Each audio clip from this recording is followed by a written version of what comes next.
अलंकापुरी पुण्यभूमी पवित्र, तिथे नांदतो ज्ञान राजा सुपात्र. तया ठेविता महापुण्य राशी, नमस्कार माझा श्री सद्गुरुज्ञानी कराशी. वसुदेव सुतं देवं कंस चानूरमर्दनं, देवकी परमानंदं कृष्णं वंदे जगद्गुरुं. श्रीकृष्णं वंदे जगद्गुरुं. श्रीकृष्ण वंदे जगद्गुरु. जय श्रीकृष्ण सर्वांना. करायचं चालू. होतंय. थोडस जवळ येताल का मोबाईलच्या? मोबाईल जवळच आहे समोर. हा हा, अजून थोडस जवळ अजून पाहिजे जवळ. का? बस बस बस. आता ठीक आहे. म्हणजे मग आवाज व्यवस्थित क्लिअर येईल.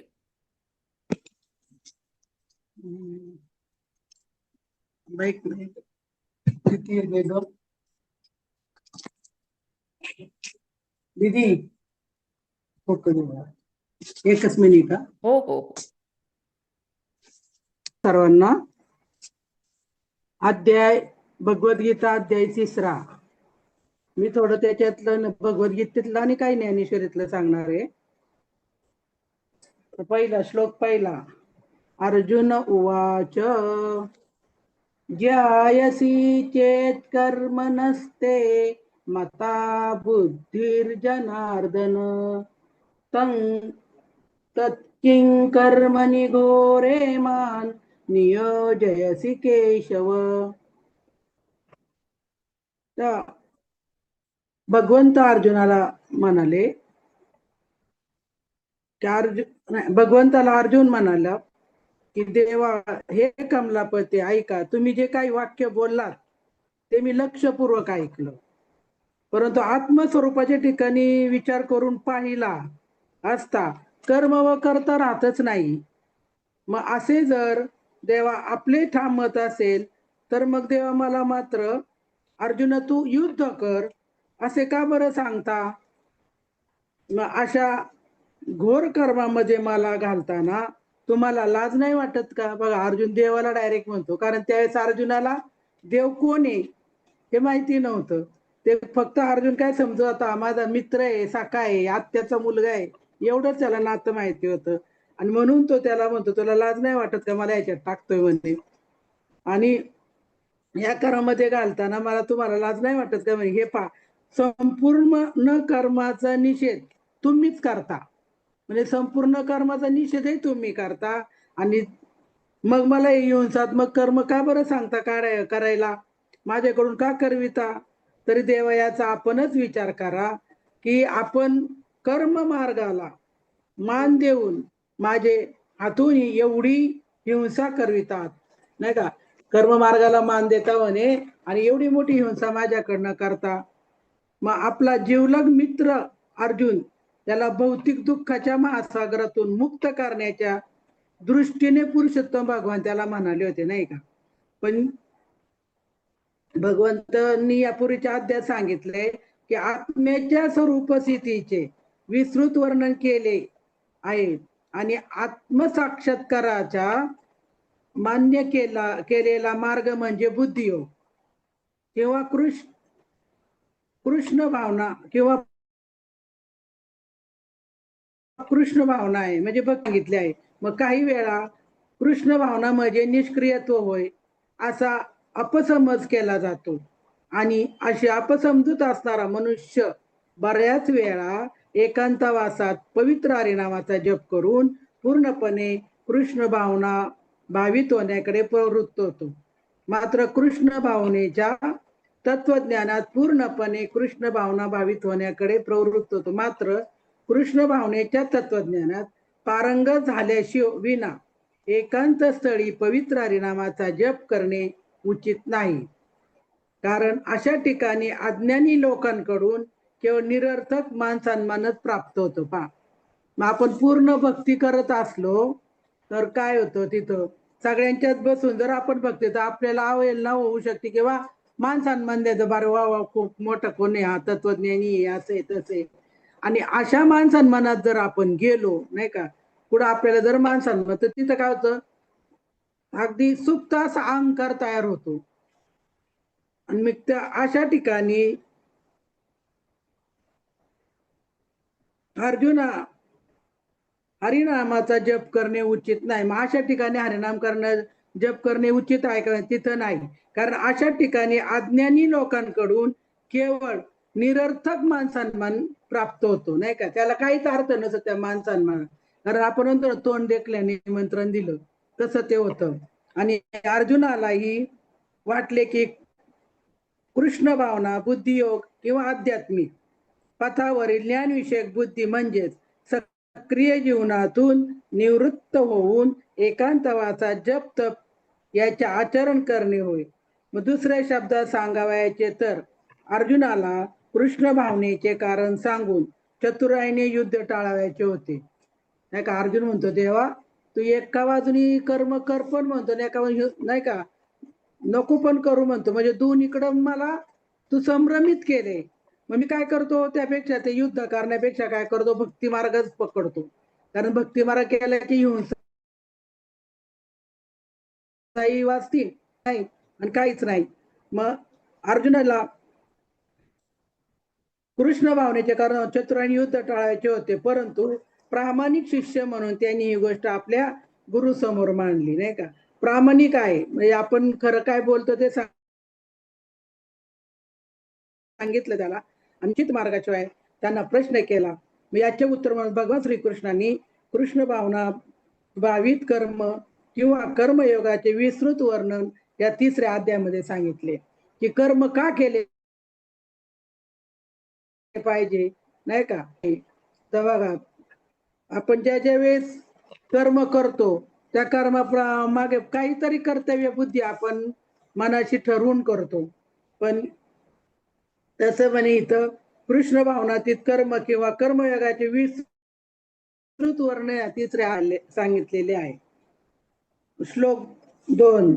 व्यामिश्रेणेव वाक्येन बुद्धिं मोहयवि त्वमे तदेकं वद निश्चित्य येन श्रेयोऽहमाप्नुयाम्.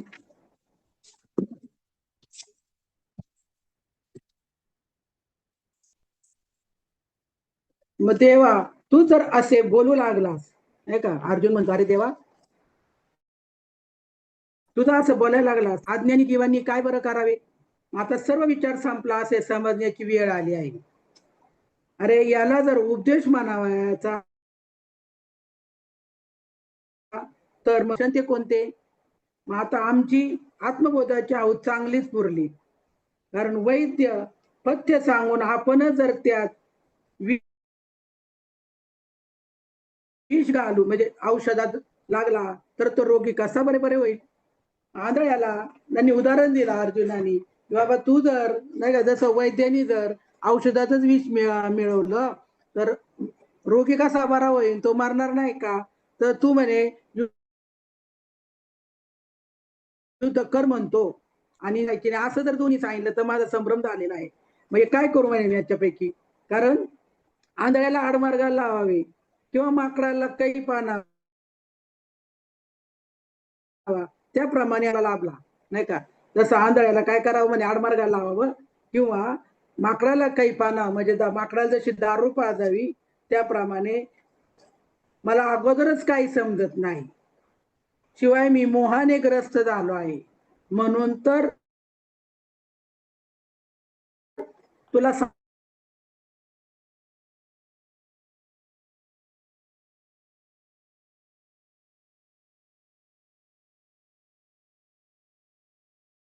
जणांना मार्ग विचारतो, काय करावं आम्ही योग्य?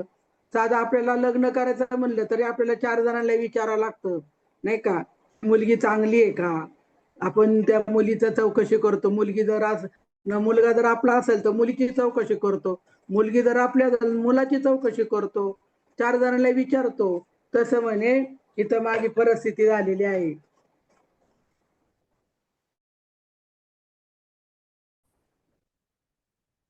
कारण मी या मोहाने, कारण आपल्याला जे दिसतंय, एखादा जर आपल्याला स्फटिक सापडला किंवा गारेचा खडा जायला आणि एखाद्याने सांगितलं की हा खूप किमती वस्तू आहे, नाही का, परीस आहे, आपला विश्वास बसतो का नाही? आपण 4 जणांना दाखवतो, कोणी म्हणतो दगड आहे, कोणी म्हणतो परत मोह. जर फेकून द्यावा तर हिरा असेल तर असा विचार करतो. त्याप्रमाणे म्हणे मोहाने मी ग्रस्त झालो आहे म्हणून तर तुला सारासार विचार विचारला, पण तुझे एक एक पाहावे तर आश्चर्यच. तुमच्या उपदेशात शरणागताला असे का करावे काय? मग आम्ही शरीराने मनाने व जीवाने तुझ्या शब्दावर विश्वास ठेवावा, आणि तूच जर असे करू लागलास तर संपले म्हणायचे. मग आता याच रीतीने जर तू बोध करणार असशील तर आमचे चांगले कल्याणच करणार. अर्जुन म्हणाला, आता येथे ज्ञान मिळविण्याची आशा कशाची? ज्ञानाची अवसर पुरलीच, पण उलटे एक असे झाले की माझे स्थिर असलेले मन मात्र गोंधळले. नाही तर ज्ञान मिळायचं लांबच राहिलं, पण माझं मन स्थिर होतं. तर ते काय झाले आता गोंधळ, मी काय करू? त्याचबरोबर देवा, तुमचे चरित्र अगम्य आहे. कदाचित या उपदेशाच्या निमित्ताने तू माझे मन पाहतोस की काय? कदाचित तू माझं अंतर्मन पाहतोय की मी काय करील म्हणून, अथवा तू आमची फसवणूक करीत आहेस किंवा गूढार्थाने तत्वज्ञान सांगत आहेस याचा विचार केला असता यातील खरे काही कळत नाही. पहा, गूढार्थ, आपण एक शब्द बोलतो, प्रत्येक शब्दाला 3 अर्थ आहे: वाच्यार्थ, लक्षार्थ आणि गूढार्थ. उदाहरण द्यायचं म्हणलं की पहा, आपल्याकडे कोणी पाहुणे आले आणि आपण जेवत असलो तर आपण डायरेक्ट काय म्हणतो त्या पाहुण्यांना, या बसा ताटावर, ताट वाढलेले, ताटावर बसा. आता ह्या शब्दात ताटावर बसा म्हणतात, पाहुणा कुठं ताटावर येऊन बसन का पाटावर येऊन बसन? नाही का, समोर ठेवलेल्या पाटावर येऊन बसत, कारण पाटाच्या समोर मांडलेले. पहिली आता नाही पद्धत, आता आपण टेबलवरती बसतो, परंतु पहिलं कसं पाटावरती बसून जेवण जेवायचे लोक, आणि ताटामध्ये मग ते पाटासमोर ठेवलेला ताट, त्याच्यात जेवण करा. मग त्या पाहुण्यांना न सांगता काय की पाटावर बसा आणि ताटातलं जेवण जेवा. मग एका शब्दामध्ये 3 अर्थ: या, बसा, पाटावर बसा आणि ताटातलं जेवण जेवा. पण या जेवायला म्हणलं या बसा ताटावर म्हणल्यावर ताटावर बसत नाही. जसं त्या एका शब्दावर ताटावर बसा या शब्दामध्ये ताटामागील पाटावर बसा असा गुढार्थ आहे, तसा प्रत्येक शब्दाला गुढार्थ आहे. कारण आपल्याला संत सहज बोलणे ही तो उपदेश करूनही सायाचं शिकविती. संतांचं बोलणं कसं होतं? सहज होतं, नाही का, अगदी सहज बोलायचे ते, पण आपल्याला त्याच्या मागचा अर्थ कळत नव्हता. पहा, कारण ज्यावेळेस ज्ञानेश्वर माऊलींनी हे विश्वाचे माझी घर ऐशी मती जयाची स्थिर किंबहुना चराचर आपणच झाला, कारण माऊलींनी ते अनुभवलं, हे विश्व माझे घर आहे. मग आपलं नाही का? आपलं पण आहे, कारण चराचरात काऊन भरलेलं आहे, ओतप्रोत, नाही का, परमेश्वर आहे. जिथं पाहाल तिथं परमेश्वर आहे. तुम्ही ज्या ज्या ठिकाणी पाहा त्या त्या ठिकाणी हरीच आहे. मग तो पाहण्याची दृष्टी गीतेचा प्राकृतार्थ ज्ञानेश्वरी केली आणि भावार्थ दीपिका, नाही का. आणि ह्या ग्रंथात त्यांनी जसंच्या तसं जे गीतेमध्ये आहे ते ज्ञानेश्वरीत आहे. जी गीता त्यांनी संस्कृत होती, पण आपल्यासारख्या अज्ञानी जीवासाठी प्राकृत भाषेत केली, आणि ती प्राकृत भाषा आपल्याला समजावी म्हणून काय केलं, ते आपल्याला लिहून ठेवलं ज्ञानेश्वरी. किंवा बा अगदी रसातळातल्या अज्ञानी माणसाला सुद्धा ज्ञानेश्वरी कळावी, नाही का. ज्ञान अज्ञानासी वाचावी ज्ञानेश्वरी, डोळा पाहावी पंढरी. की जर ज्ञानेश्वरी वाचली तर तुम्हाला काय होईल, अगदी अगदी मूड, म्हणजे अगदी दगड जरी असला ना तरी त्याला काय होईल, वाचा फुटेल. मग असं असताना आपण हे सगळं सोडतो, बाकीच्या भरकडतो. जसं सहज भगवंताने अर्जुनाला सांगितले, अर्जुनच भगवंताला म्हणतो की तुझा उपदेश करणं, तत्वज्ञान सांगतेस, आता विचार नाही ना तुझा की असं आडून आडून आडून आडून मला काय करतो, सांगतोयस तू. म्हणून ऐके देवा हा भावार तू आता न बोलावा, मज विवेकू सांगावा मराठाजी. माऊली म्हणतात की म्हणून ऐके देवा, हा भावार्थ आता न बोलावा मज सांगावा मराठी जे की म्हणून देवा शब्द गुढ अर्थ न सांगता मला तो विचार सोप्या कथेत सांगावा किंवा भाषेत सांगावा की जे अत्यंत मंदबुद्धीचा आहे आणि अशाही मला समजेल असे एक निश्चयात्मकच तत्व सांगा. की मला सांगायचं एक निश्चयात्मक सांगा, एकच सांगा, निश्चय करून सांगा की हे सत्य आहे.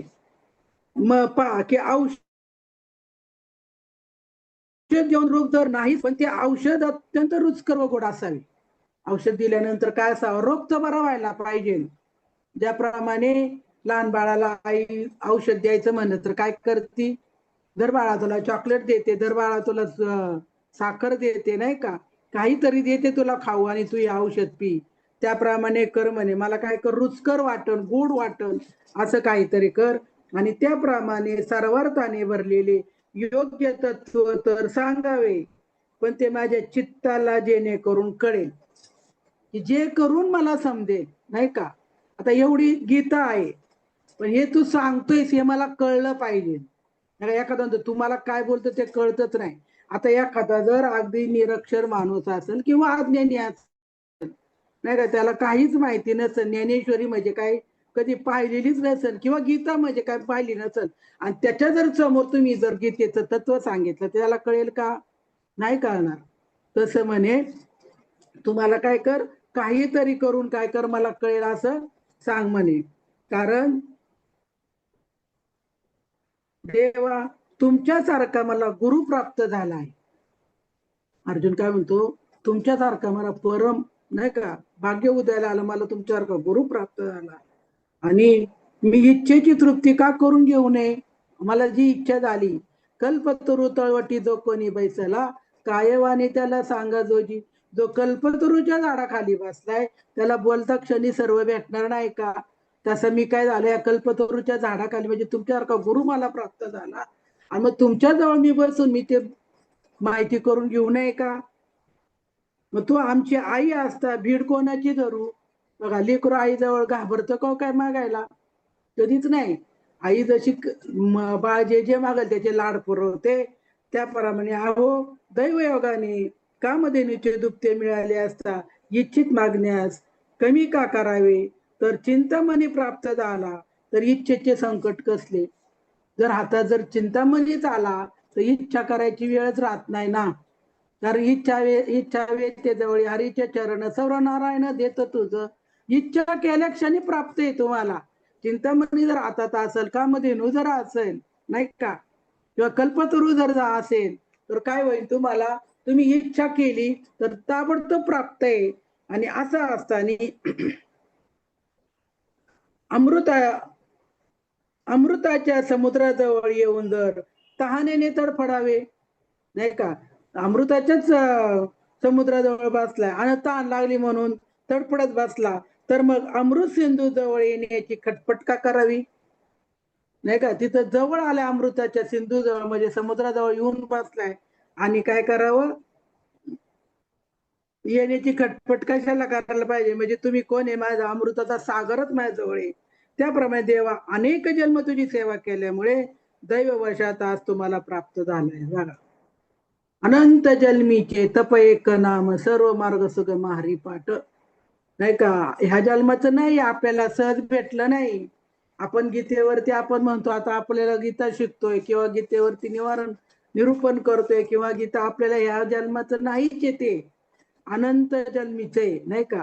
अनंत जन्म गेले आपले तेव्हा मनुष्य देह प्राप्त झाला मेन म्हणजे.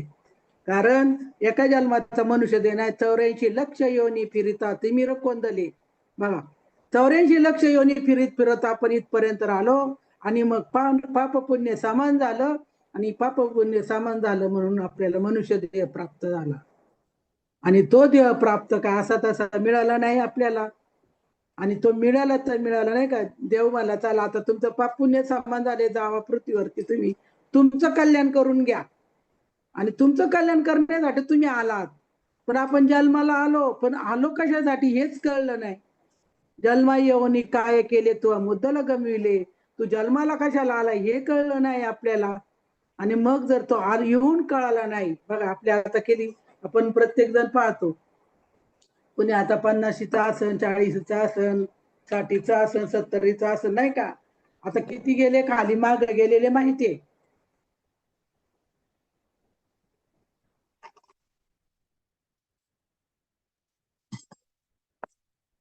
पण शिल्लक किती राहिले माहिती नाही. तेव्हा आपल्याला इथपर्यंत येऊन पण जर कळलं नाही आत्मतत्व, आता गीतेचं वाचन करतोय आपण, राग मानू नका, बोलून जाते मी थोडस. आपण परीक्षाही देतो, परीक्षेसाठी आपण अभ्यास करतो. पण तुम्ही सांगा, तुम्ही किती परीक्षा दिल्या? प्रामाणिकपणे आपण विचार करायचा की आपण परीक्षा देतोय, तुमचं खूप छान अभ्यास होतोय, कारण त्याच्यातून का व्हायना थोडं थोडं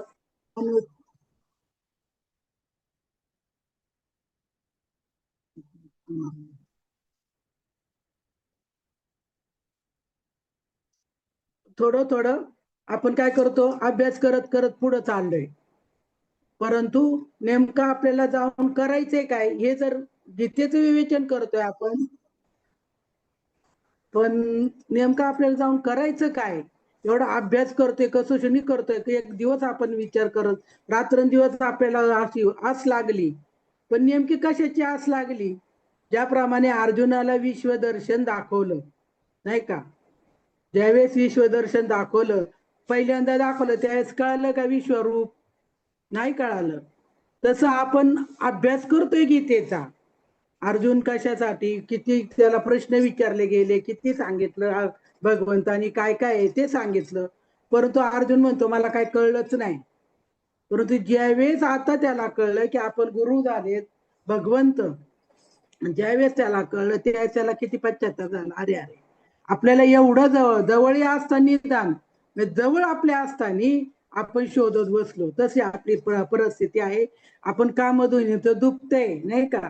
लेकरू आहे, आपण जवळ आहे, परंतु आपल्याला माहिती नाही. आपल्याला गीतेमध्ये काय सांगितलं नेमकं तत्वज्ञान काय, तत्वज्ञान म्हणजे काय सांगितलं नेमकं तत्व काय, की तेच तत्व आत्मा हा एकच परब्रह्म आहे.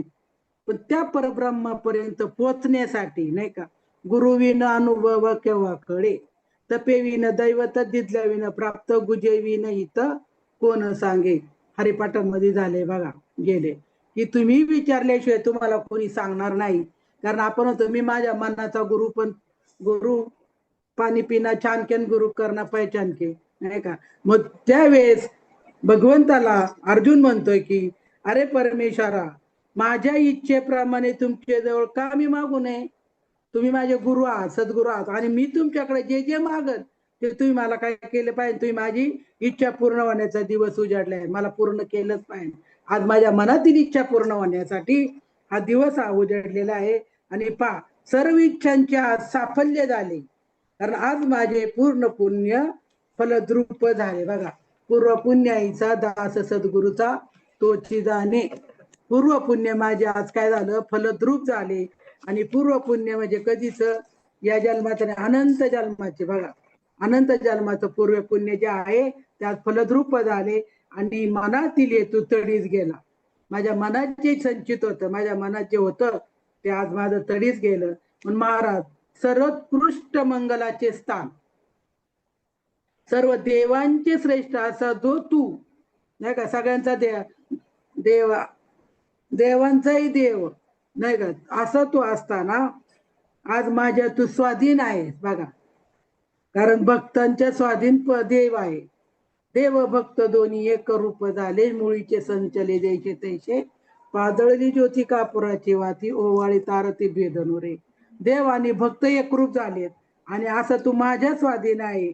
मग पा, बालकाला आई जवळ स्तनपान करण्यास जसा वेळ अवेळ नसतो, जसं बाळा आईकडे कधी पण स्तनपान करण्यास जाऊ शकतो, तसं म्हणे तू माझ्या जवळ आहेस.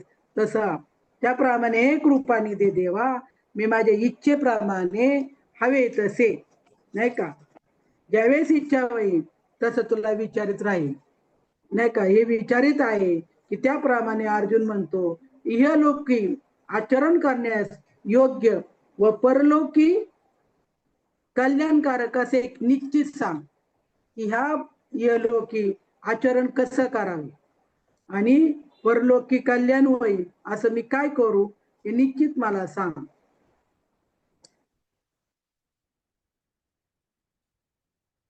मग हे अर्जुनाचे बोलणे ऐकून भगवान आश्चर्याने म्हणाले, अर्जुना, हा आम्ही सांगितलेला अर्थ गर्भित आहे, नाही का. भगवंत अरे अर्जुना, जे मी सांगितले ना तुला ते अगदी गर्भित आहे. भगवान वाच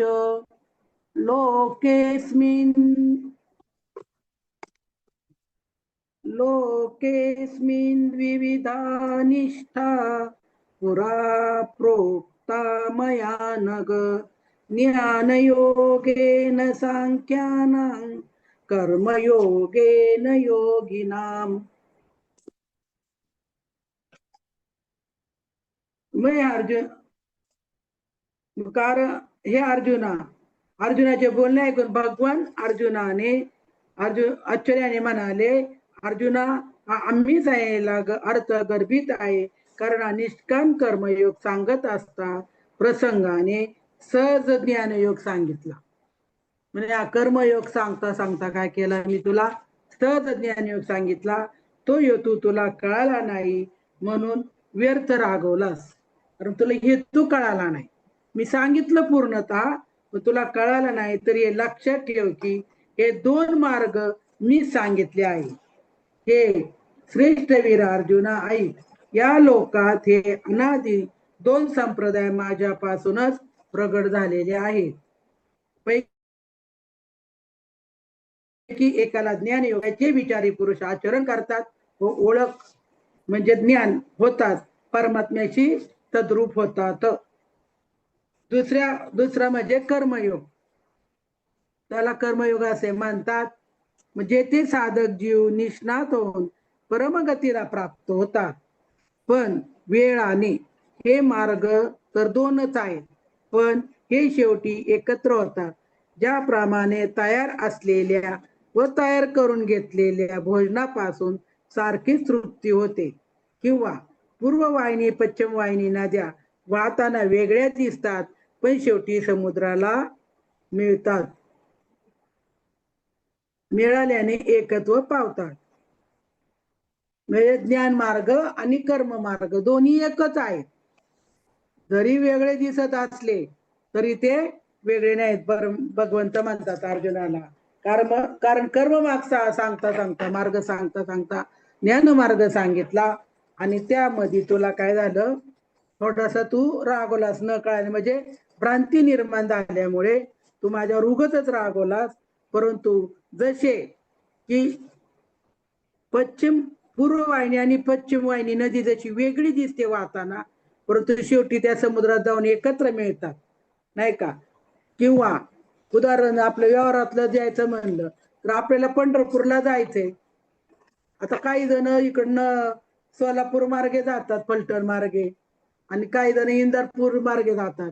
पण जाऊन कुठे मिळतात, पंढरपुरातच जाऊन मिळतात ना. तसं म्हणे की हे दोन्ही मार्ग एकच आहेत, कारण एकाच ठिकाणी जातात परंतु वेगळं वेगळं दिसतात. त्याप्रमाणे दोन्ही मार्ग एकच फल सुचवतात, दोन्हीकडनं एकच फळ आहे. काय, परमेश्वराची भक्ती, त्याच्या आचरण ज्याच्या त्याच्या योग्यतेवरती अवलंबून असते, नाही का. कारण ज्याचं त्याचं आचरण जे त्याचं वेगळं असतं. पहा की पक्षी, त्यांनी उत्तर पुढं सांगितलं, पक्षी उड्डाणावरून फळाला जमतो, की पक्षी उडाल्याबरोबर जाऊन डायरेक्ट वरच्या टोकावरच्या फळाला जाऊन झोपतो, पण तसे मनुष्याला जमता येईल नाही. कारण तो काय होतो, हलके हलके त्या फांदीवरून त्या फांदीवर, नाही का, जात जात काही वेळ त्या फळापर्यंत जाऊन पोहोचतो, पण निश्चितच पोहोचेल. इकडनं त्या फांदीवरून त्या फांदीवर जाता तर त्या फळापर्यंत असं जाऊन निश्चितच पोहोचेल. पहा, जसे विहंगम मार्गाने ज्ञानाचा आश्रय करून ज्ञानी लागलीच मोक्षाला प्राप्त होतात, नाही का. विहंगम मार्ग योग मार्गाने ज्ञानी लगेच लागली जातात. परंतु दुसरे जे कर्मयोगी आहेत ते विहित वर्णाश्रम कर्माचा आश्रय करून कालांतराने मोक्षाला प्राप्त होतात. वेळ लागतो परंतु मोक्ष प्राप्ती होते म्हणे. पण शिवाय कर्माला आरंभ न करतात सिद्ध पुरुषाप्रमाणे कर्महीनाला निश्चित नैष्कर्म्य होता येणार नाही. कर्म मार्गाने जाणारा निश्चित कर्म नैष्कर्म्य स्थिती होत नाही. किंवा वर्णाश्रम प्राप्त कर्म टाकून एवढ्यानेच आपण नैष्कर्म्य होऊ, ही भाषा अर्जुना मूर्खपणाची आहे. वर्ण सांगितलेत आपल्याला, 4 वर्ण सांगितलेत नाही का. ब्राह्मण, क्षत्रिय, वैश्य आणि शूद्र. त्या वर्णाप्रमाणे ज्या ज्या वर्णामध्ये आपण जन्माला जाऊ ते वर्ण क्षत्रिय. अर्जुन कोण आहे? क्षत्रिय. मग तुला वर्णाश्रमाप्रमाणे तुझं कर्म केलंच पाहिजे, देव सांगतात. आणि मूर्खपणाची भाषा आहे म्हणे, कारण पलीकडच्या तीराला कसे जावे अशी जेथे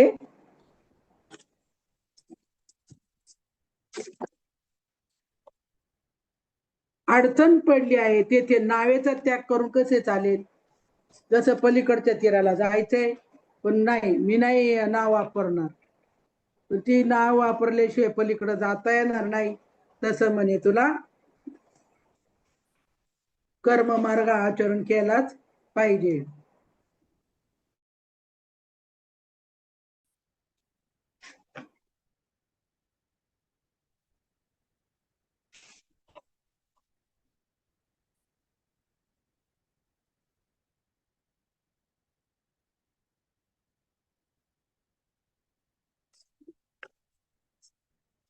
ज्याप्रमाणे धर्म आणि तत्वज्ञान परस्परावलंबी आहेत, त्याप्रमाणे दोन्ही प्रकारचे योगही परस्पर पूरक आहेत. तत्वज्ञान विरहित धर्म म्हणजे केवळ भावना आहे किंवा कधी कधी धर्माधता आहे, किंवा आणि धर्मविरहित तत्वज्ञान म्हणजे केवळ मानसिक कल्पना आहे. अंतिम ध्येय श्रीकृष्णच आहे. कारण प्रामाणिकपणे परम सत्याच्या शोधात असणारे तत्वज्ञानी पुरुष सुद्धा शेवटी कृष्ण भावनेचीच प्राप्ती करतात. आणि हे तथ्यही भगवद्गीतेत सांगण्यात आलेले आहे. ही संपूर्ण पद्धती म्हणजे परमात्म्याशी संबंधित असणारी आत्म्याची मूळ स्वरूप स्थिती जाणणे हीच आहे. तार्किक तत्वज्ञान ही एक अप्रत्यक्ष पद्धत आहे, ज्याद्वारे मनुष्य यात अवकाश कृष्ण भावनेकडे येऊ शकतो. आणि दुसरी पद्धती म्हणजे प्रत्यक्षपणे कृष्ण भावनेमध्ये सर्व गोष्टी श्रीकृष्णाशी संबंधित पाहणे ही होय. या दोन्ही पैकी कृष्ण भावनेचा मार्ग अधिक चांगला आहे, कारण हा मार्ग तत्वज्ञानात्मक प्रक्रियेने होणाऱ्या इंद्रियांच्या शुद्धीकरणावर अवलंबून नाही. कृष्ण भावना हीच मुळी स्वतः शुद्धीकरण करणारी प्रक्रिया आहे आणि प्रत्यक्ष भक्तिमय सेवेद्वारे तिचे आचरण सहज सुलभ असून ती उदात्त आहे.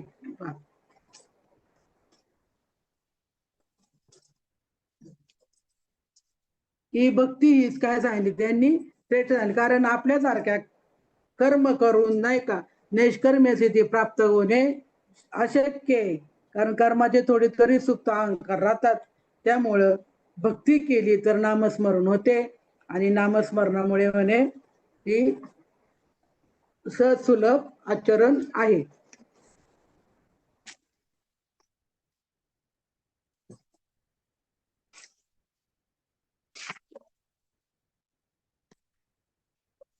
न कर्मणामनारंभान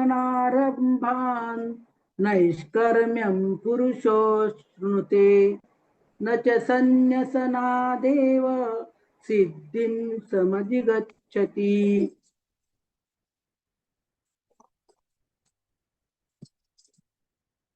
किंवा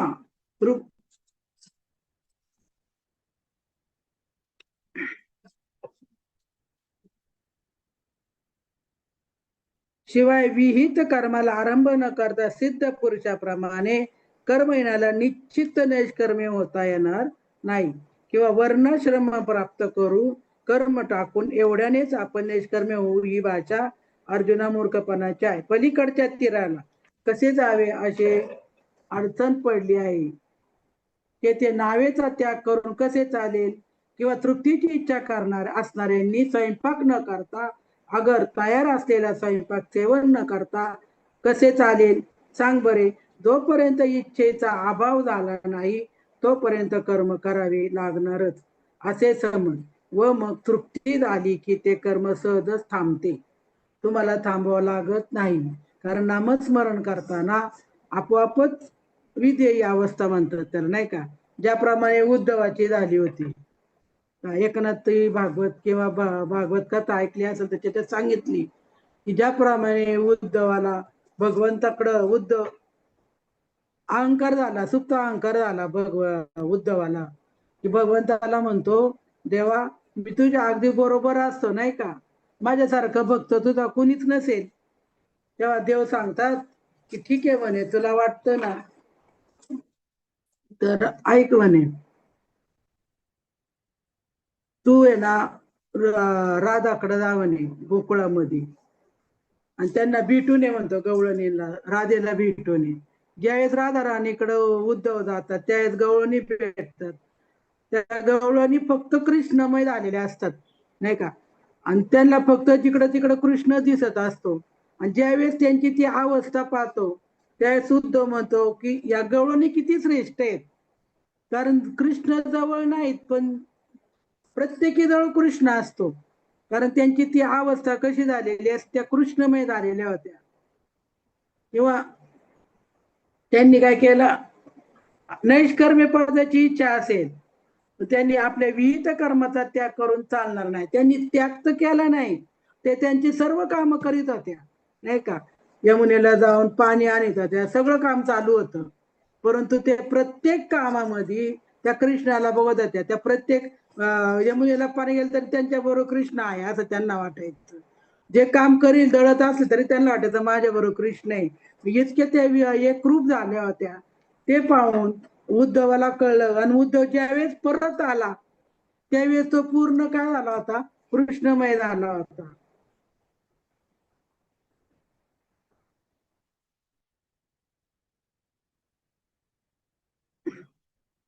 आणि आपल्या इच्छेप्रमाणे कर्माचा त्याग किंवा स्वीकार करून म्हटल्याने होऊ शकेल काय, आपली इच्छा असेल हे कर्म करू, ते कर्म नाही मी करणार असं जर म्हणलं तर जमणार नाही. हे कर्माचा स्वीकार किंवा त्याग आपल्या इच्छेनुरूप करता येतो. बोलणे व्यर्थ आहे. विचार करून पाहिले तर नुसते कर्म टाकल्याने कर्माचा त्याग होत नाही, हे निश्चित समज, नाही का? की जर तू नुसतं बोलून जर कर्म टाकू म्हणलं तर टाकता येत नाही. कारण तुम्ही जर चांगला विचार केला तर तुम्ही झोपलात तरी तुमचं कार्य चालू आहे, कर्म चालू आहे. कारण झोपणे कर्म आहे, ऐकणे कर्म आहे, बोलणे कर्म आहे. हे कर्म जर आपल्याला चुकवता येत नाही तर तुम्ही कर्म करू शकत नाही, असं करणार नाही, हे बोलणे व्यर्थ आहे म्हणे.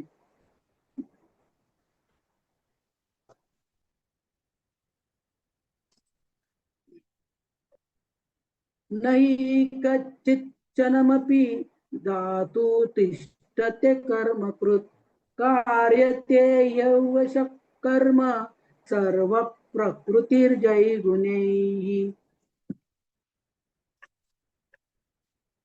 मग विचार करून पाहिले तर नुसते कर्म टाकल्याने कर्माचा त्याग होत नाही, हे निश्चित समज. जोपर्यंत प्रकृतीचे म्हणजे आत्मस्वरूपा ज्ञानाचे वास्तव्य आहे तोपर्यंत कर्म करीन अगर टाकीन असे म्हणणे मूर्खपणाचे आहे. कारण व्यवहार हा गुणाचे स्वाधीन आहे.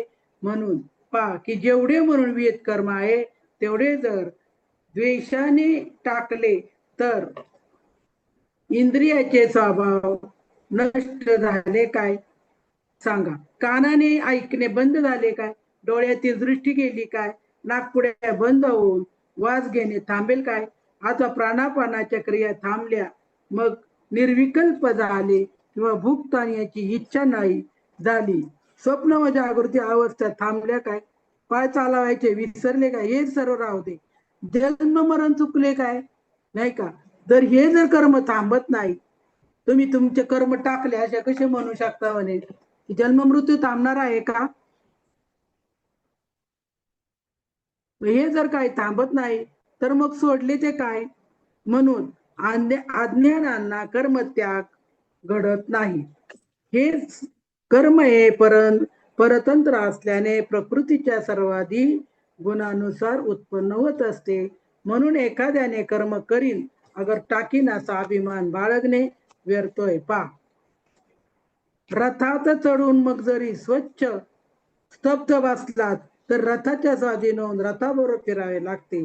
अथवा वाऱ्याच्या सपाट्यात सापडलेले वाळलेले पान निश्चिष्ट असू नये, वाऱ्याच्या गतीने आकाशात भ्रमण करते. त्याप्रमाणे अज्ञानाच्या आश्रयाने व कर्मेंद्रियाच्या विकाराने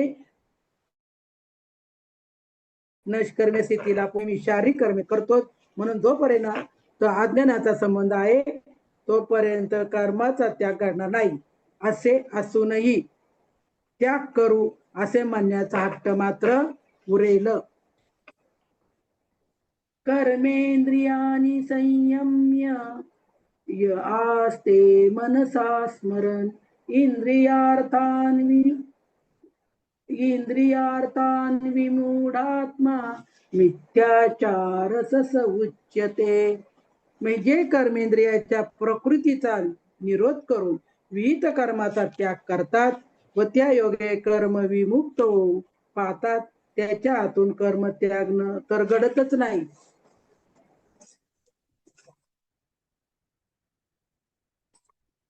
कारण त्याच्या मनात कर्मेंद्रियाची प्रवृत्ती निरोध करण्याचे कर्तव्य असते. असे असून बाह्यातकारी निष्कर्म्य स्थिती दाखवितात ते खरोखर दैन्य होय. असेच जे अर्जुना असतील ते केवळ विषयासक्त आहेत असे निश्चित समज. अर्जुना, आता लक्ष दे. प्रसंग प्राप्त खऱ्या निष्कर्म्य पुरुषाचे लक्षण तुला सांगतो.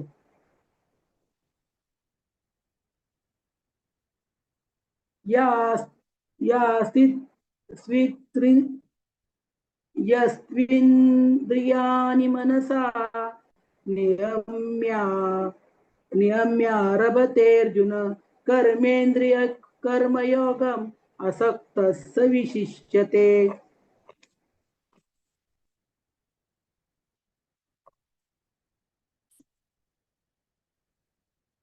गहन अशा परमात्मा स्वरूपाविषयी जो अंतःकरणा निश्चित असून म्हणजे दृढ अपरोक्ष ज्ञान आहे, बाहेरून मात्र लोकांप्रमाणे व्यवहार करीत असतो, जो इंद्रियांना आज्ञा करीत नाही, विषयाची भीती बाळगत नाही व प्राप्त असलेले विहित कर्म टाकीत नाही, तो पुरुष कर्मेंद्रिये कर्म करीत असता त्याचे नियमन करीत नाही, पण त्याविषयीच्या अभिमानाने लिप्त होत नाही.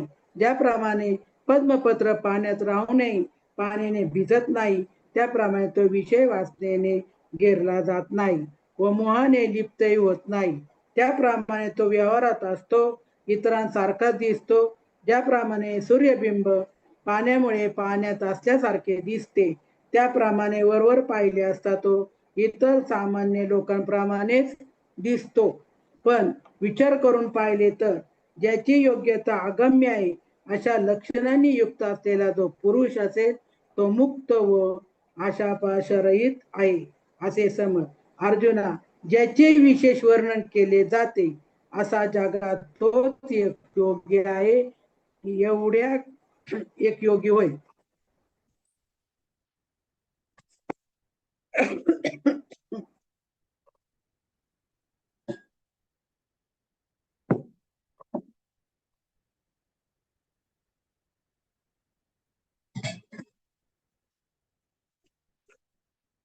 नियतं कुरु कर्मत्वं कर्मज्यायो ह्यकर्मणः शरीरयात्रापि च ते न प्रसिद्ध देयद कर्मणः.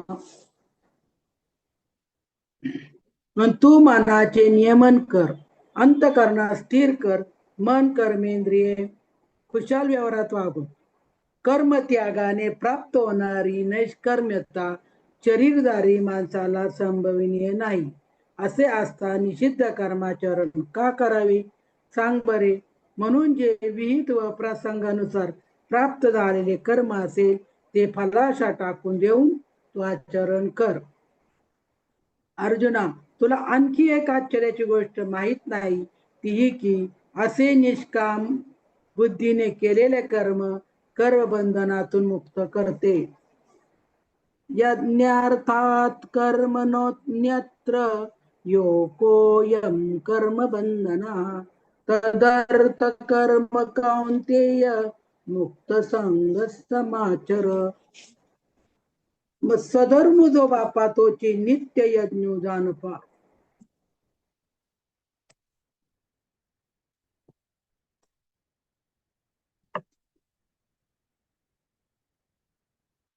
मग हे अरे बाबा स्वधर्माचरणास नित्य यज्ञ समज. त्याचे आचरण करीत असता त्यात पापाचा प्रवेश होत नाही. हे आणि वाईट कर्माकडे प्रवृत्ती वाढली म्हणजेच संसार बंध प्राप्त होतो. म्हणून स्वधर्माचरण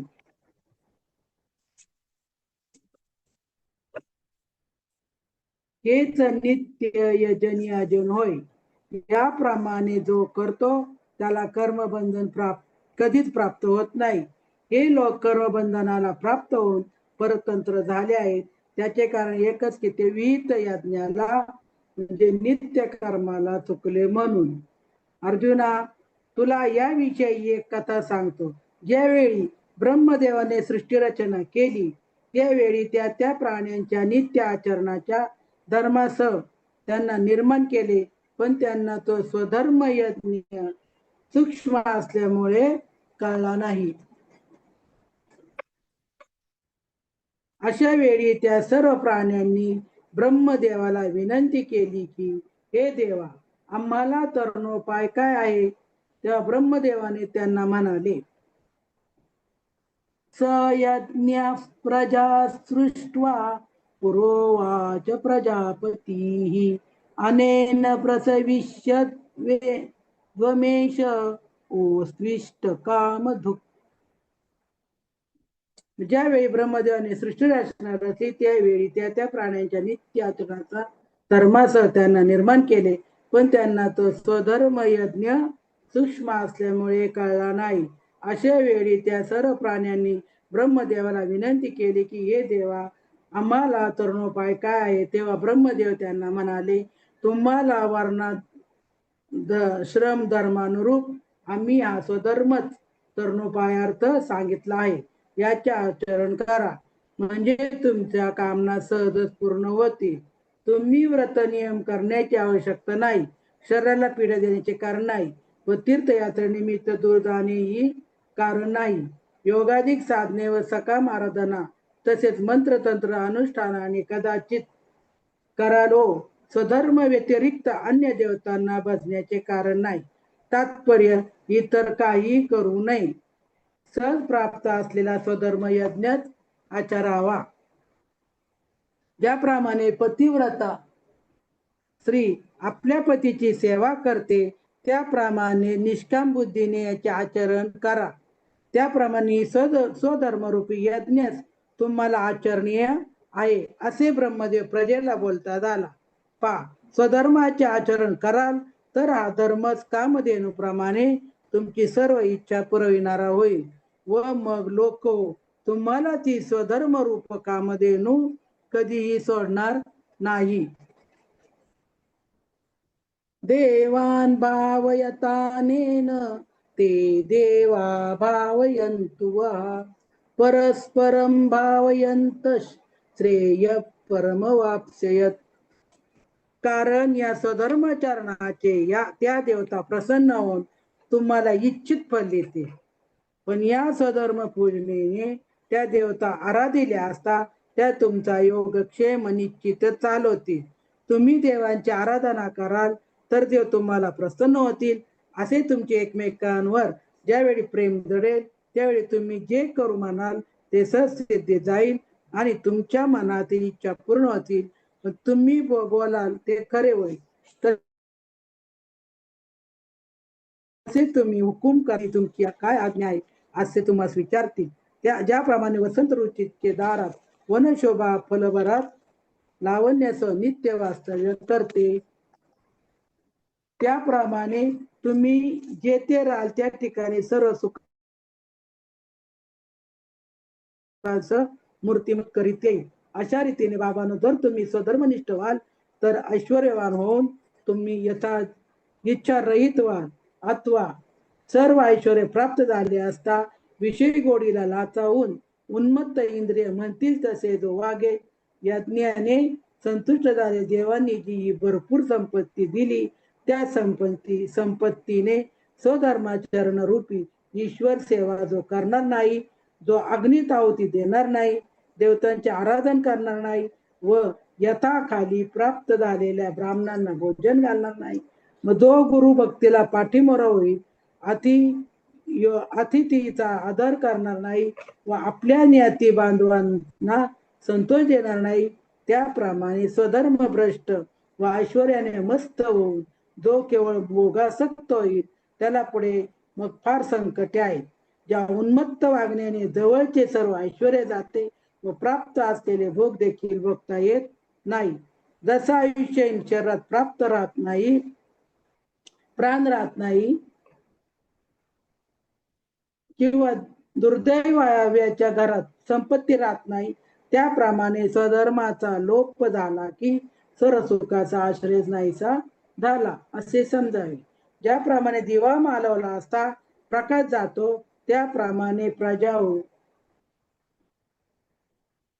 जो आपापल्या वर्णाश्रम धर्माचे आचरण सोडतो त्याला खरोखर स्वातंत्र्य मिळत नाही हे निश्चित समजा असे ब्रह्मदेवाने म्हटले. ताई ताई सुचिता ताई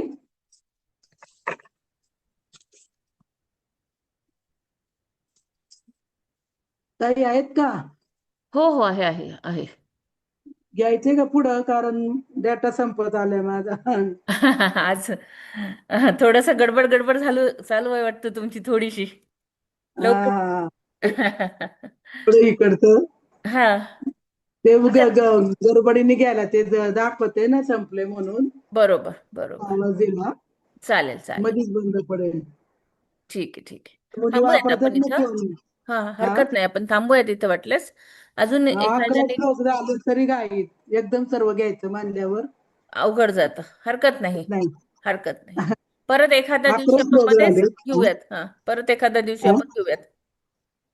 थोडं थोडं घेतलं की बोलता येतं ना, ते मग वाचूनच होते फक्त ते बरोबर सांगायचं. बरोबर. नाही, एक होऊन जनरल जातं. तुम्ही सांगायला हरकत नव्हती, म्हणजे पूर्ण श्लोकासहित नाही सांगायचं, एक त्याच्यातला मतितार्थ थोडक्यात अशा पद्धतीने घ्यायचं. पुढच्या वेळेस असं करेन मग, हा हा हा, चालेल. कारण मग ते गडबड होती ते सांगायचं म्हणल्यावर हा, मला आता असं वाटतं तुम्ही ते राहून जाईल. श्लोकावाईज सगळंच घेतलं म्हणजे खूप जास्त होऊन जातं मग. हा वेळ जाते खूप हा आणि हा, सांगायला पण वेळ लागते खूप, बरोबर. दम लागतो. आज जय श्रीकृष्ण. परीक्षेचं काही जय असो पण समजून खूप सुंदर सांगितलं. हो हो, ज्ञानेश्वरी खूप अजून छान झाले समजली. वंदनाताई अजून पुढून सांगताना मी म्हणलं सगळ्या पूर्ण याचं घ्यायचंय ना, मग आता पुढच्या वेळेस थोडं थोडं सगळ्या याच्यातलं सांग हा, हो खूप हो, छान श्लोकातलं. सांगितलं. छान हा सांगितलं हा पण. हं. चालेल. म्हणून ते अजून जरा कोणी गडबड सांगणार झाली आहे का थोडी. एखादा? अजून कोणाला आहे का सांगायचं? थोडा आपल्याकडे वेळ आहे, ताईंना आपण थोडासा गॅप देऊयात.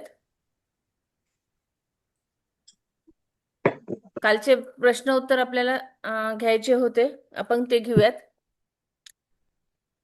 निशाताई आल्यात का? निशाताई,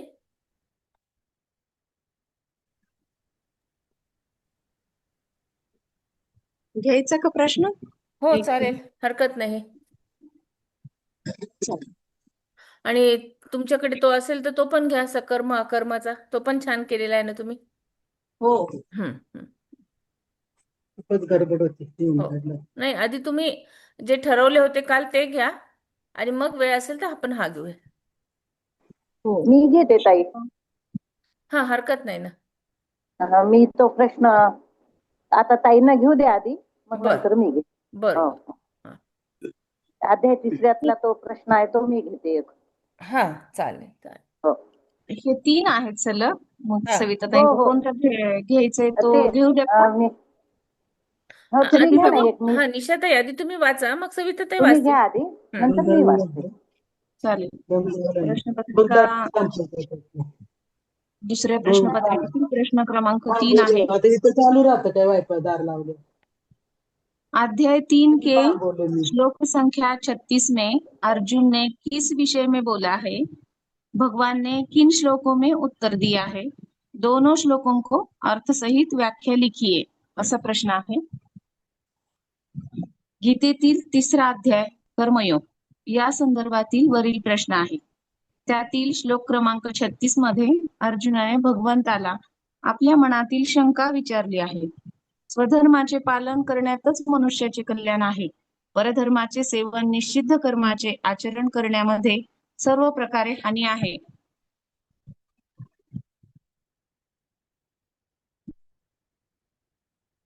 स्वधर्माचे पालन करण्यातच मनुष्याचे कल्याण आहे. परधर्माचे सेवन, निषिद्ध कर्माचे आचरण करण्यामध्ये सर्व प्रकारे हानी आहे. ही गोष्ट व्यवस्थित समजावून घेतल्यावर ही मनुष्य आपली इच्छा, विचार व धर्म यांच्या विरुद्ध असलेल्या पापाचरणासाठी का प्रवृत्त होतो हे जाणण्याच्या इच्छेमुळे अर्जुन विचारतात.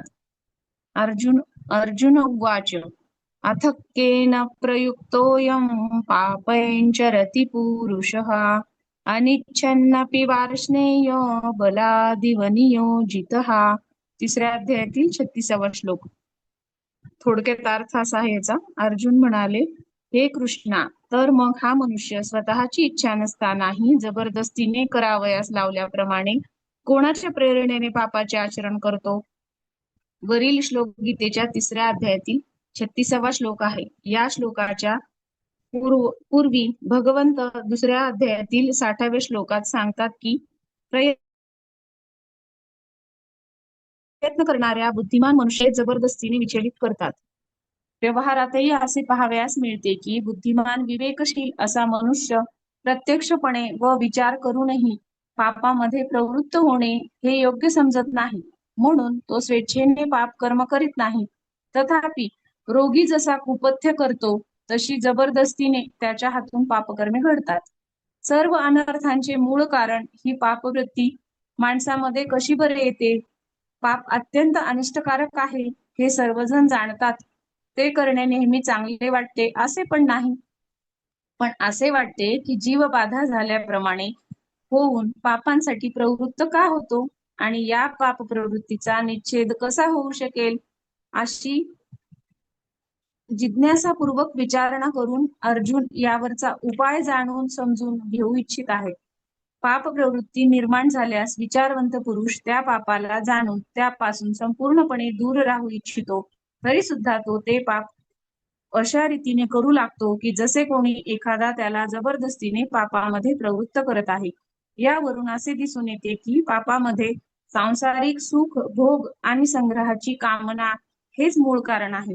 परंतु या कारणाकडे दृष्टी न राहिल्याने मनुष्याला पाप करविणारा कोण आहे याचा पत्ता लागत नाही. तो हे समजतो की मी तर पापाला जाणत असून त्यापासून निवृत्त होऊ इच्छितो, परंतु मला कोणीतरी जबरदस्तीने पापामध्ये प्रवृत्त करीत आहे. आतापर्यंत श्रीकृष्णांनी जे सांगितले त्यावरून भोग भोगणे, देवतांना निवेदन न देता भोजन करणे, त्यागमयी यज्ञ न करता आपल्या स्वार्थासाठी करणे हे चोरटेपणाचे लक्षण आहे. आणि या सर्व वर्णनावरून अर्जुनाच्या मनात एक शंका आली की विद्वान माणसाला सुद्धा इंद्रियावर ताबा घेणे कठीण आहे. स्वधर्म कर्तव्य अनासक्त मनाने करता येत नाही. मग या पतनाला कारण काय?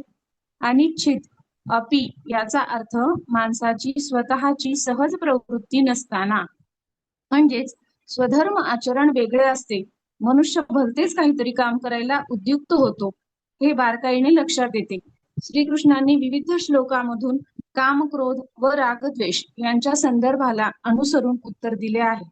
जीव हा भगवंताचा अंश असल्यामुळे मूलतः आध्यात्मिक, विशुद्ध आणि सर्व भौतिक कल्मशांपासून मुक्त असतो, म्हणून स्वभावतःच भौतिक जगाच्या पापामुळे प्रभावित होत नाही. परंतु जेव्हा तो भौतिक प्रकृतीशी संबंधित असतो तेव्हा तो निसंकोचपणे अनेक पापमी मार्गाचे आचरण करतो. कधी कधी या मार्गाचे आचरण करण्याची त्याची इच्छा नसते.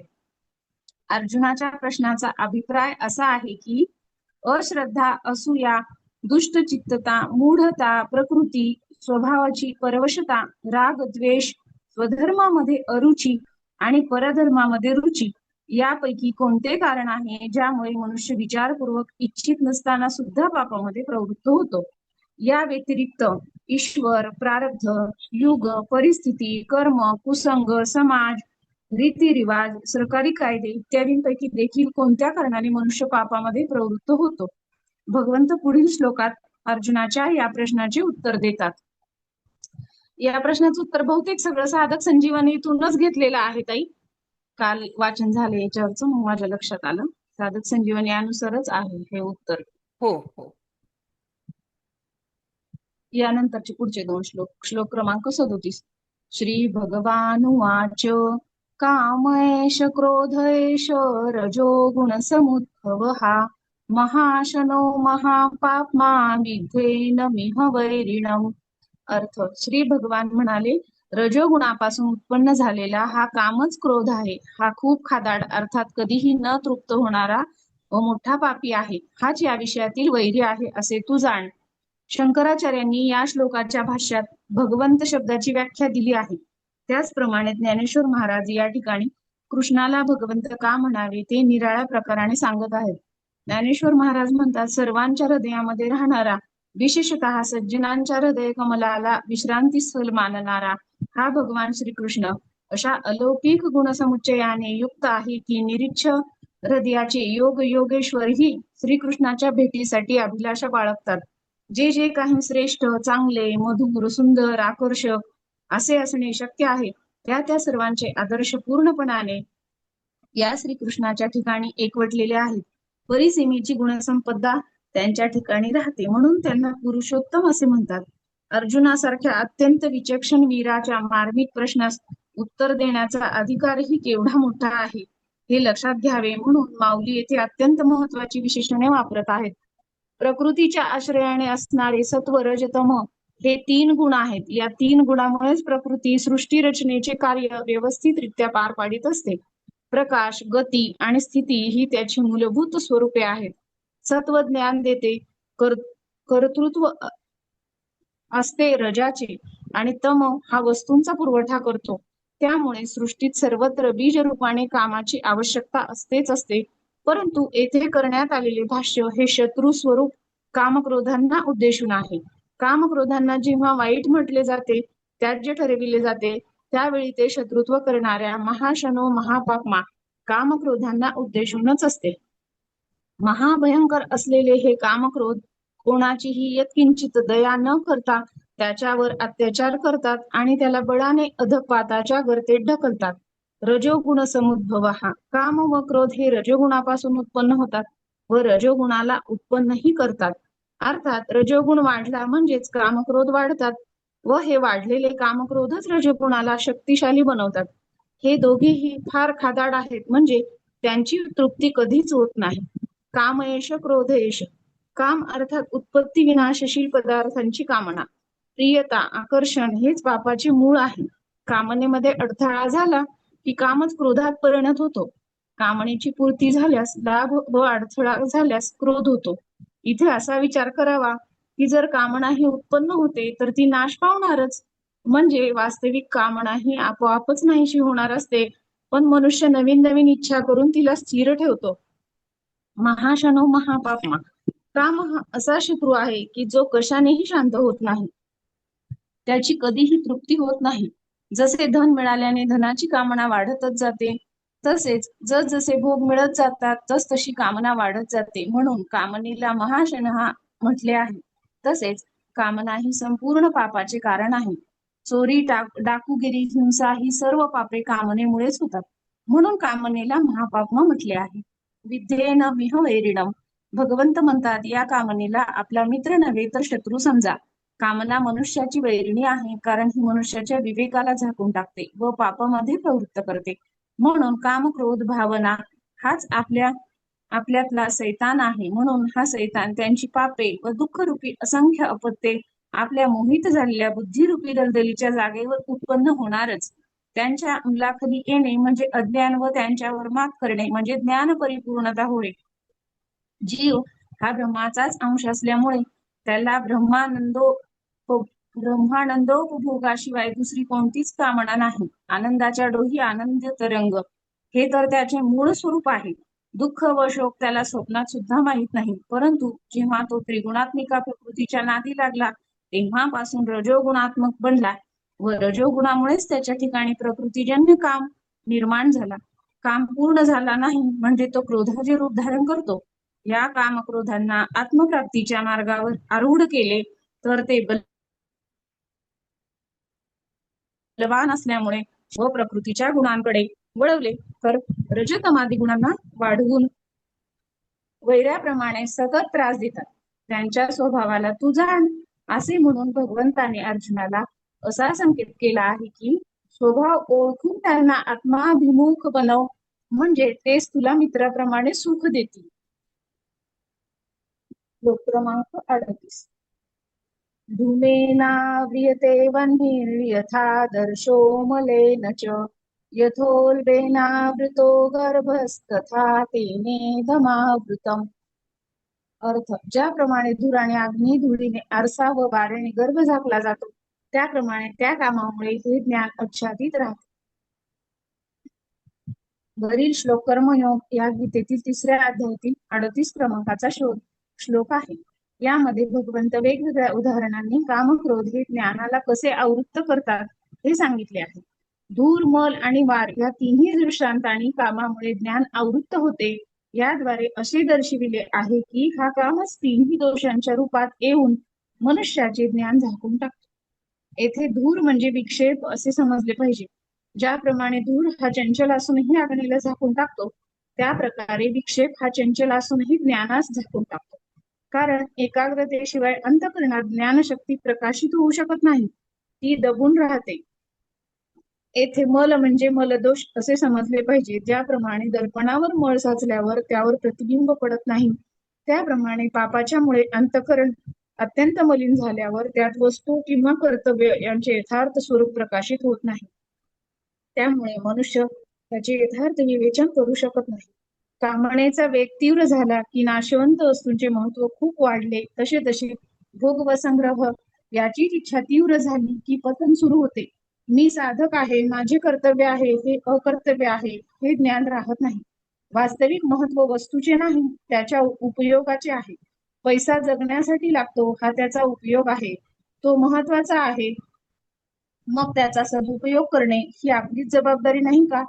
मग सदुपयोगाचे महत्व वाढत जाईल व कामनाही कमी कमी होत जाईल. हे महत्व संपूर्णपणे नष्ट झाले तर परमात्म्याचा अनुभव होईल. 3रे उदाहरण येथे वार म्हणजे ज्याप्रमाणे वारेमुळे गर्भ पूर्णपणे झाकून टाकला जातो आणि त्याचा कोणताही अंश दिसत नाही त्याप्रमाणे आवरणामुळे ज्ञान पूर्णपणे झाकून जाते. ज्याचे अंतःकरण अज्ञानामुळे मोहित होते तो मनुष्य निद्रा व आळस इत्यादींच्या सुखात अडकून कोणताही प्रकारचा विचार करण्यास प्रवृत्त होत नाही. हा कामच मनुष्याच्या अंतःकरणात नाना प्रकारच्या भोगाची पिपासा वाढवून त्याला चंचल बनवितो. हाच काम मनुष्याला नाना प्रकारची पापे करायला लावून अंतःकरणामध्ये मलदोष वाढवतो आणि हाच निद्रा, आळस आणि निष्क्रियता यामध्ये त्याची सुख बुद्धी निर्माण करून त्याला सर्वस्वी विवेकशून्य बनवून टाकतो. म्हणून त्यास तिन्ही प्रकारे ज्ञानास आच्छादित करणारा असे म्हटलेले आहे. 3 श्लोक झाले ताई. छान सांगितलं ताई, छान लिहिलं. हा, छान सांगितलं. वाचू का ताई मी? ताईला सांगा म्हणा, तोपर्यंत मी बघते आहे का कर्म प्रश्न शोधून ठेवते. मी वाचू का तोपर्यंत? हो हो सुचिता ताई वाचा. हा, सॉरी, माझं म्यूट होते का मी? हा, वाचा वाचू का वाचा मी? ताई. हो हो हो, त्याच प्रश्नाचं छान उत्तर सांगितलं वाचू ना? निशाताई. आवाज आला की नाही माझा? आला आता नाही, आता आधी नाही आला, आता येतो. नाही का? अच्छा, माझं लक्ष नव्हतं. हम्म. हा, बोला सविताताई, हो कंटिन्यू. बोल. हो हो.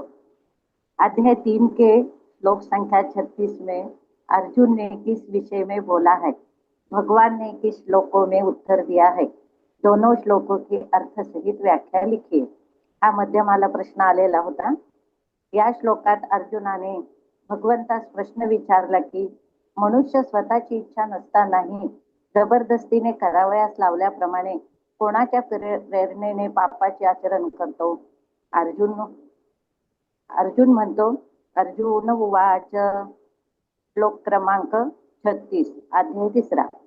अथ केन प्रयुक्तोऽयं पापं चरति पुरुषः अनिच्छन्नपि वार्ष्णेय बलादीव नियोजितः. या श्लोकाचा अर्थ असा सांगितलेला आहे, स्वधर्माचे पालन करण्यातच मनुष्याचे कल्याण आहे. परधर्माचे सेवन व निषिद्ध कर्माचे आचरण करण्यामध्ये सर्व प्रकारे हानी आहे. ही गोष्ट माहीत असून सुद्धा मनुष्य आपली इच्छा, विचार व धर्म यांच्या विरुद्ध असलेल्या पापाचारासाठी का प्रवृत्त होतो हे जाणण्यासाठी अर्जुन विचारतो. हा प्रश्न मानवाच्या वर्तनाशी आणि त्याच्या अंतःकरणातील वासनांशी संबंधित आहे. हे कृष्णा, मनुष्य स्वतः नको असतानाही पाप का करतो? जणू काही त्याला कोणती शक्ती प्राप्त झाल्यासारखे वागतो. असे का होते? अर्जुनाला प्रश्न पडतो की मनुष्याला चांगले वाईट कळत असून सुद्धा चुकीचे कर्म का करतो? पाप करायचे नाही असे ठरवले तरी अंतःकरणातील कुठली शक्ती त्याला वाईट कर्माकडे खेचते? अर्जुनाने तत्वज्ञान पूर्ण प्रश्न केला आहे. मानवाची दुर्बलतेची कारण यामध्ये सांगितलेले आहे. अर्जुन भगवंताकडून या गोष्टीचा निर्णय घेऊ इच्छितो की मनुष्याला जबरदस्तीने पापामध्ये ओढणारा कोण आहे? त्याचे प्रारब्ध असते की परमेश्वरच त्याच्या हातून करून घेतो. अर्जुन म्हणतो की परमेश्वर करून घेतो की त्याचं नशीब असते की दुसरे एखादे कारण आहे, हे मला सांगा. आंधळा ज्याप्रमाणे धान्य आणि कोंडा याची निवड जाणत नाही, त्याप्रमाणे डोळसाला कळत नाही.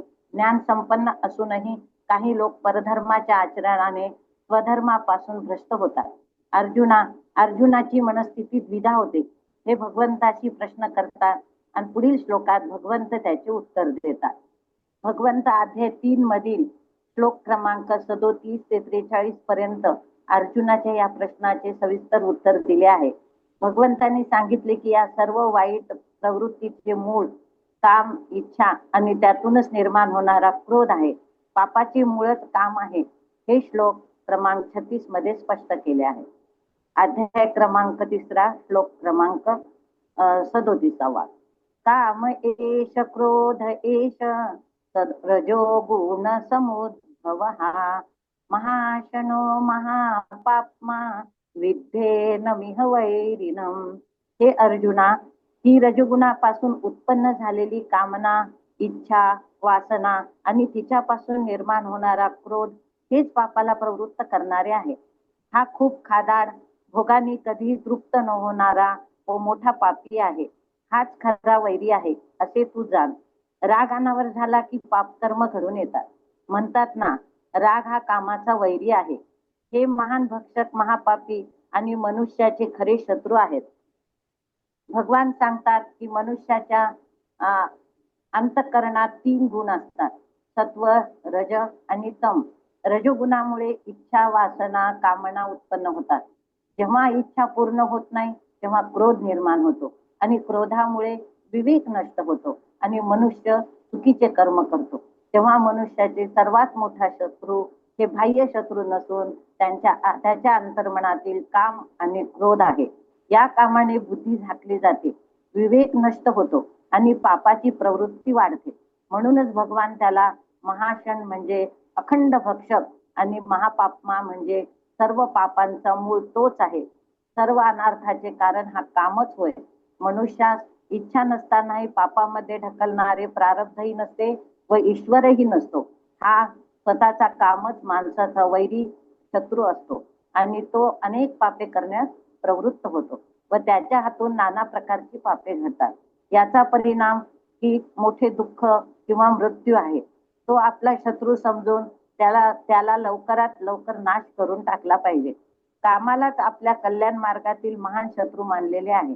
ईश्वर तर परम दयाळू, कृपाळू व प्राण्यांचा सुहृदय आहे. तो कुणाला पापामध्ये कसा ढकलू शकेल? आणि प्रारब्ध हे पूर्वी केलेल्या कर्माच्या भोगाचे नाव आहे. त्याच्यामध्ये कुणास पापासाठी प्रवृत्त करण्याची शक्ती नाही.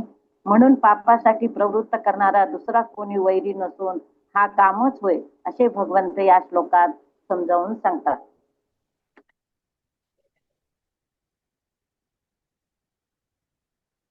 अध्याय क्रमांक श्लोक क्रमांक 39.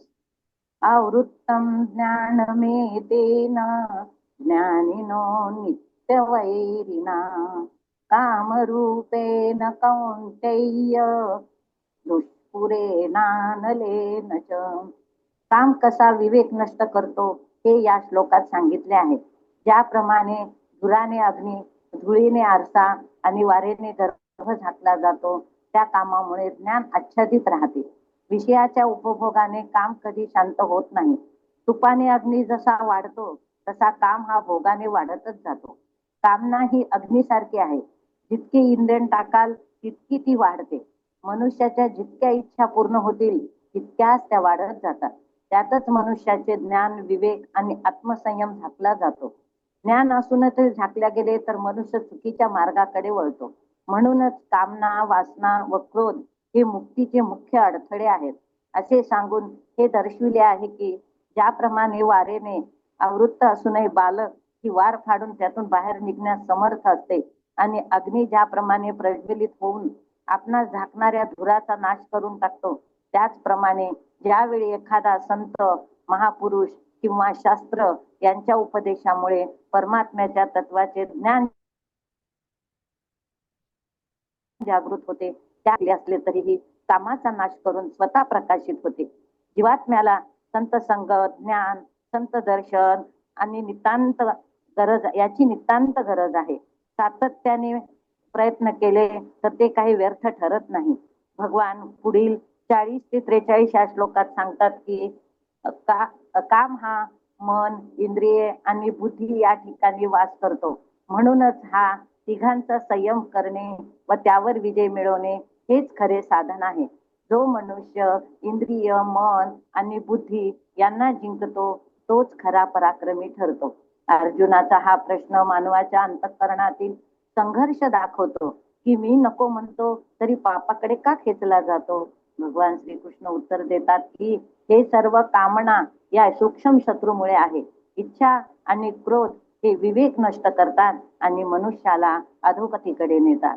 म्हणून आत्मसंयम, ज्ञान आणि भगवत भक्ती यांच्या साह्याने सर्व शत्रूवर विजय मिळवणे हेच गीतेचे तत्वज्ञान आहे. आणि हेच या श्लोकामध्ये भगवान श्रीकृष्ण अर्जुनाला समजावून सांगितलेले आहे. झालं ताई? छान ते आपल्या प्रश्न याच्यामध्येच आहे ना, प्रश्न कर्मयोगामध्येच हा कर्मयोगामधलंच आहे ताई. अजून एक प्रश्न असा विचारला होता अजून जो हो उत्तमाला आहे ना ताई. विचारलेला आहे बघा, की उत्तमाला कर्मयोग आहे के का? अवांतर भेद संक्षिप्त व्याख्या सहित लिखिए. हा हा. म्हणजे आता ह्याच्यातलं थोडंफार येणार त्याच्यात आता हा आपल्याला लिहायला. हा, बरोबर बरोबर. बरोबर. आता हे कर्मयोगाचे अवांतर भेद म्हणजे आपल्याला याच्यामध्ये नैमित्तिक कर्म, हा त्याच्यामध्ये सकर्म, हो. अकर्म, विकर्म हे सगळे अकर्म विकर्म सगळे कर्म मागच्या वर्षी आपल्याला होतात याच्यामध्ये ना. घ्यायचे आहेत. घ्यायचे आहे. आता थोडे विस्तारित लिहावं लागेल का ताई हो, उत्तर? हाच प्रश्न प्रथमाला विचारला तर हो. त्याच्यामध्ये त्यांनी थोडक्यात सगळे सारांश सांगा म्हणून सांगितलं सारांश होतं. सांगितला किंवा सकर्म वगैरे फक्त विचारलं होतं. हो आणि हो हाच हो. उत्तमाला प्रश्न विचारला तर थोडासा वेगळ्या पद्धतीने विचारलेला आहे. अच्छा अच्छा. म्हणजे याच्यावर या अध्यायावर एखादा प्रश्न येऊ शकतो उत्तमाला. दरवेळेस येतोच, येऊ शकतो नाही, येतोच अगदी. कर्मयोग महत्वाचा आहे ना अध्याय. बरोबर बरोबर. जो प्रश्न 5वा होता, कर्म आणि विकर्म के अर्थ लिखिए हो. तथा उनके श्लोकों सहित, हा 4थ्या अध्यायातला 16, 17 आणि 18 या श्लोकांवरचा प्रश्न आहे. जरी कर्म, अकर्म, विकर्म आहे तरी त्याचं उत्तर 4थ्या अध्यायामध्ये आहे. अगदी तर आपण बरोबर. आता याच्यामध्ये काय होतं ताई, हा जो उत्तमाला प्रश्न विचारलाय ना, याच्यामध्ये आपल्याला तिसरा प्रश्नामध्ये म्हणजे तिसरा अध्याय आणि 4था अध्याय असं दोन्ही एकत्र घेतले. करून लिहायचं आहे. हम्म.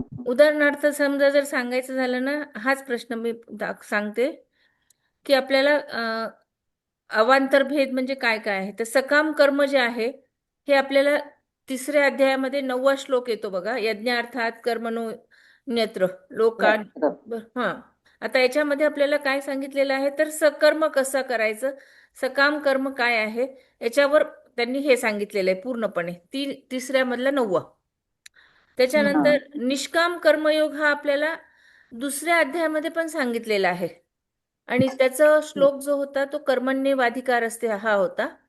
आणि तिसऱ्यामध्ये परत त्याला पुढे सांगितले, म्हणजे आपण हे करू, तस्माद सक्त सततम कार्य कर्म समाचर हा, म्हणजे तुम्ही सतत काम करत राहा. हा जो कर्तव्य करत राहा. हा निष्काम कर्मयोगावर हे दोन प्रश्न आहेत.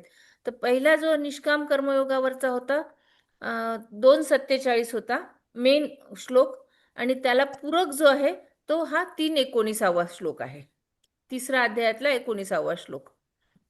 त्याच्यानंतर अकर्म जे कर्म आहे, आता अकर्म हे आपल्याला तिसऱ्या अध्यायामध्ये कुठे आलेलं नाही आहे, पण अकर्मावर परत भगवंतांनी चौथ्या अध्यायामध्ये 18वा श्लोक सांगितलेला आहे की अकर्म काय आहे आणि कर्तृत्वाचा अभिमान पूर्णपणे नाहीसा कसा होतो ते चौथ्या अध्यायामध्ये 18व्या श्लोकामध्ये सांगितले. त्याच्यानंतर विकर्माचा हा चौथ्या अध्यायावर 16वा श्लोक आहे, म्हणजे आपल्याला आता हे पुढे शिकायचं आहे. नैमित्तिक नित्य कर्म हे जे आहे हे परत आपल्याला तिसऱ्या अध्यायामध्ये 8वा श्लोक आणि तिसऱ्या अध्यायामध्ये 10वा श्लोक हा आलेले आहेत, दोन्ही आलेले आहेत. आता याच्यामध्ये अजून एक काम्य कर्म पण आहे, म्हणजे विशेष आपल्या इच्छेसाठी केलेलं कर्म, त्याला आपण काम्य कर्म असं म्हणू. तर त्याचा श्लोक जो आहे तो दुसऱ्या अध्यायामध्ये 43वा श्लोक आलेला आहे. काम्यात ना मान स्वर्गपरा. आणि निषिद्ध कर्म म्हणून जे सांगितलेलं आहे तो आता हे अजून वेगळ्या ठिकाणी आलाय, त्याला 16व्या अध्यायामध्ये 21वा श्लोक आहे निषिद्ध कर्माचा. म्हणजे आता तसा प्रश्न आला तर आपल्याला सगळ्या अध्यायातलं थोडं थोडं हा, घ्यावं आता लागणार नाही का? उत्तमामध्ये आपल्याला हे थोडं अजून पुढे जाणार आहोत. त्याच्यामुळे आता हे सगळं संकलन आपल्याला हळूहळू करून ठेवावं लागेल. करून घ्यावं लागेल. हो. तर काही असे निषिद्ध कर्मासाठी कोणतं म्हटलं तुम्ही? निषिद्ध कर्मासाठी 16व्या अध्यायामधला 21वा कर्म हे 21वा श्लोक आहे. लिहून ठेवतीये पटपट ते श्लोक. हे परत तुम्ही बघू शकता ना ताई. हा. हो, तर हो, हा. मध्यमामधला तृतीय प्रश्नपत्रिकेतला प्रश्न होता. हा. तर येथे कोणते श्लोक अपेक्षित होते हे मला जाणून घ्यायचे. कर्मयोग निष्ठा के मुख्य भेद कितने हैं? क्या क्या आलंय है? ना. उन श्लोकों को आपण लिखकर अर्थ विस्तार पूर्वक लिखिए. तत्वविवेचनीच्या पेज नंबर 16 वर दिलेले त्याचं उत्तर. कर्मयोग म्हणजे निष्ठा हा. ज्या दोन आहेत मुख्य, त्याची व्याख्या दिलेली आहे.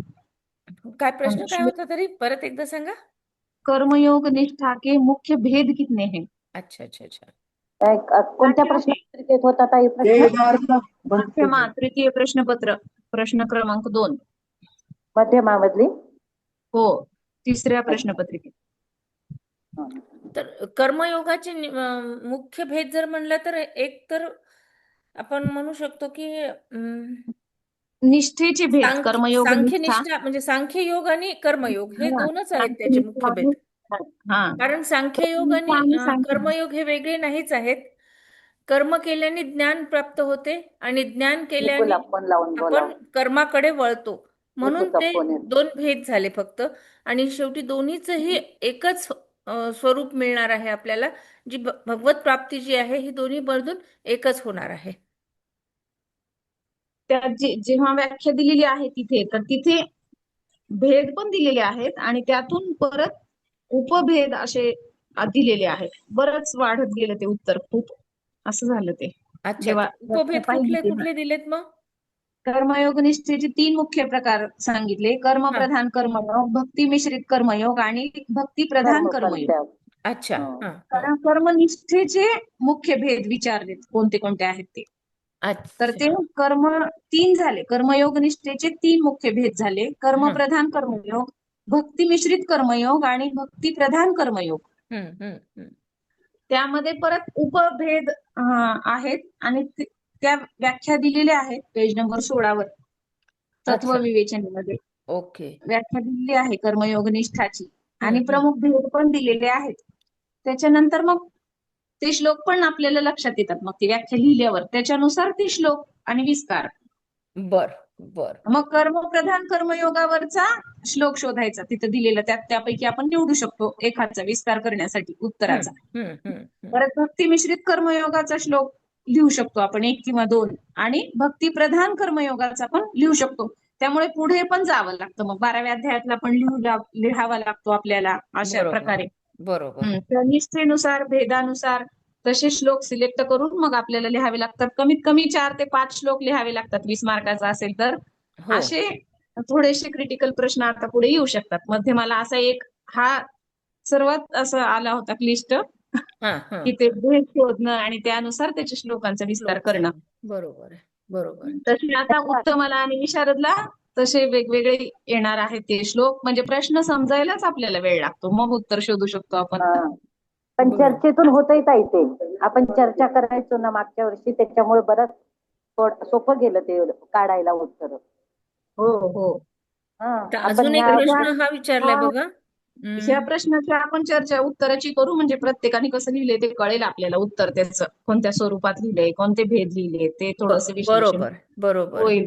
जे अवघड प्रश्न आहेत त्याचं थोडंसं होणं गरजेचं आहे, कसं सोडवलंय काय, त्या प्रकारचा प्रश्न प्रत्येकाने आला तर कसं लिहिलंय. सोडवायला सोपं जातं मग. आता हा पण एक विचारलेला प्रश्न आहे बघा.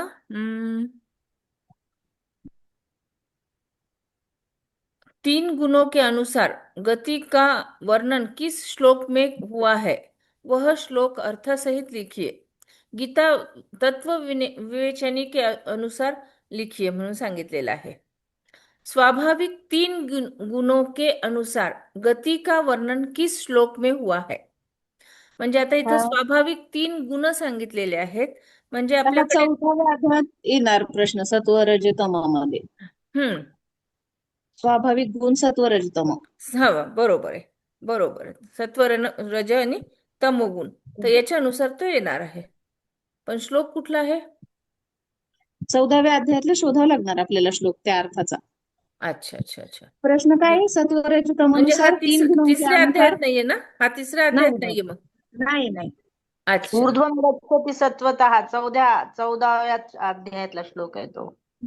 प्रश्न सांगा ताई, लिहून घेते. कुठला? मला तो काय का? वाटलं हा तिसऱ्या अध्यायामधला तिसरा प्रश्न आहे काय की सत्व रज तम 3 गुणों के अनुसार. स्वाभाविक 3 गुणों के अनुसार गति का वर्णन किस श्लोक में हुआ है, वह श्लोक अर्थ सहित लिखिए. एक वर्णन तो श्लोक आहे ना ताई. आज वैजंतीताई काही बोलत नाही आहेत. घाईमध्ये आहात का ताई? लग्नाची घाई चालू आहे. नाही आले वाटतं त्या. आहे ना. नाही ताई आहे, हा पण प्रश्न सध्या ग्रुपवर टाका लग्नाची ना घाई आपल्याला. असल्यामुळे कदाचित हा. ताई नाही हा घाईमध्ये सत्व नाही आहे. रजतम. घाईमध्ये नाही, उलट मी ऐकते आहे. आताच मी बहिणीला म्हटलं की सगळ्या जणी खूप अभ्यासू आहे आणि अभ्यास करून पटापटा आणि तुमच्यामुळे झालंच ना. कर्मावर चालू आहे ना. तुम्ही आमचा अभ्यास घ्या. आता जे अवघड प्रश्न आहेत ते घेईन, सगळे घेईन. सांगा आम्हाला, कसे सोडवायचे. घरी गेली की जाईल. मी आता 10 तारखेला घरी गेली की मी माझे पेपर वाचेल आणि तेव्हा करेल. मी अजून इकडे नागपुरात आहे आणि 10 तारखेला घरी गेल्यावर मग मी वाचेल. हो. बरं आणि असंच करू, एकेका विषयानुसार करूयात, कर्मानुसार. पण ते म्हणतात की गती हा शब्द कुठल्या श्लोकात आला हे कळलं का मग 14व्या अध्यायात?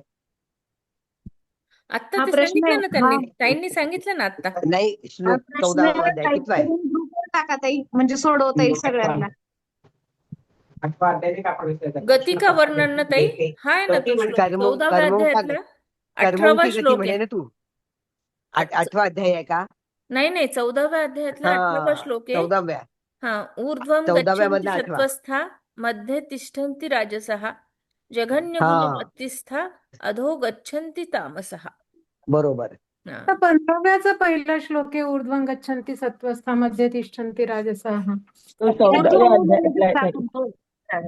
हा 14व्या अध्यायातला आहे. 14वा अध्याय नाही, मला काय वाटलं होतं हा बहुतेक तिसऱ्या अध्यायातला आहे काही की प्रश्न, पण ताईंनी सांगितलं हा 14व्या अध्यायातला, आणि त्यांनी श्लोक पण सांगितला ताईंनी. हा ऊर्ध्वं गच्छन्ति सत्त्वस्था मध्ये तिष्ठन्ति राजसः जघन्य गुणवृत्तिस्था अधो गच्छन्ति तामसः. बरोबर आहे.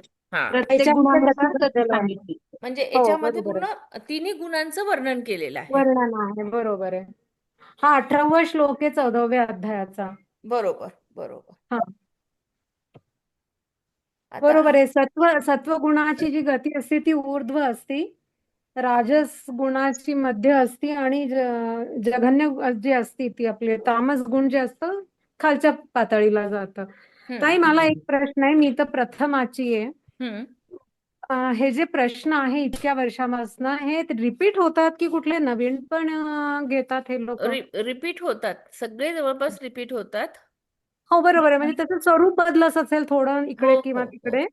बरोबर. तर ताई प्लीज प्रथमाचे जितके प्रश्नपत्र आहे ते ग्रुपवर टाका. म्हणजे काय होतंय सगळे टाकले ते, आमच्याकडे. आमच्याकडे जेवढे होते ना तेवढे सगळे टाकले आता.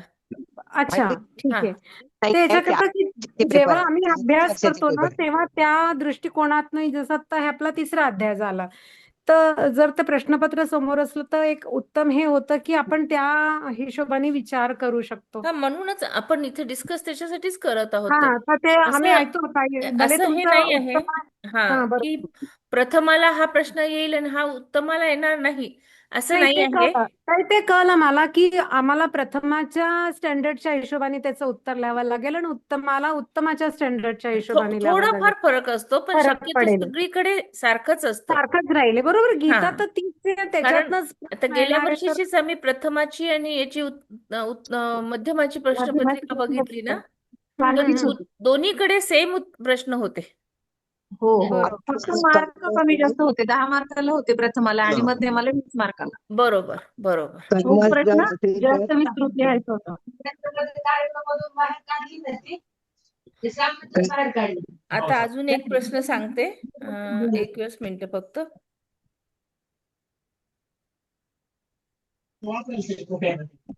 कर्म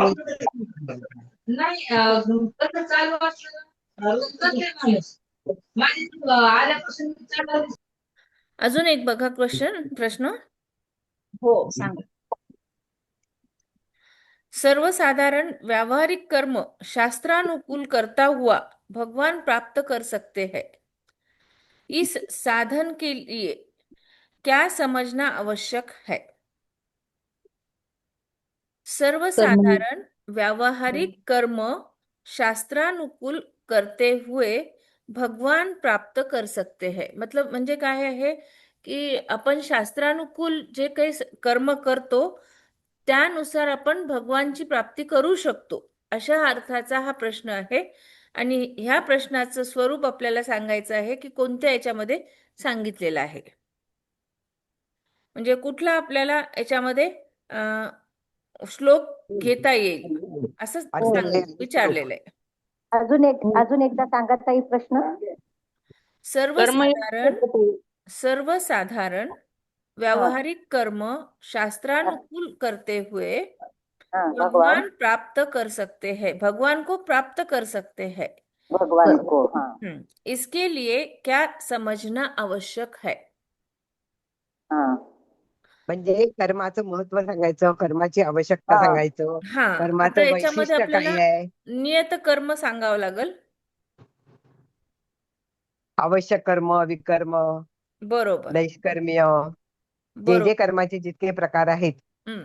की जे आपल्याला रोजच्या जीवनामध्ये आवश्यक आहे, आणि हे आवश्यक कर्म करून आपण भगवंताला प्राप्त पण करून घ्यायचं आणि कर्माविरुद्ध जायचं नाही. मी काहीच करणार नाही, पण भगवंताने मला माझ्यावर लक्ष ठेवलं पाहिजे आणि भगवंताने मला प्राप्त केलं माझ्या- पाहिजे, म्हणजे भक्ती म्हणून त्याने मला मान्यता दिली पाहिजे, असं नाही. म्हणजे हा जर प्रश्नाचं उत्तर भगवंताने थोडक्यात वाचते मी बरं का.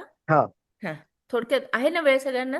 2 मिनिटं. हो हो ताई. आज हो हो. आज शनिवार असल्यामुळे तुम्हाला प्रश्न होता का? तुम्हाला प्रश्न होता का हा?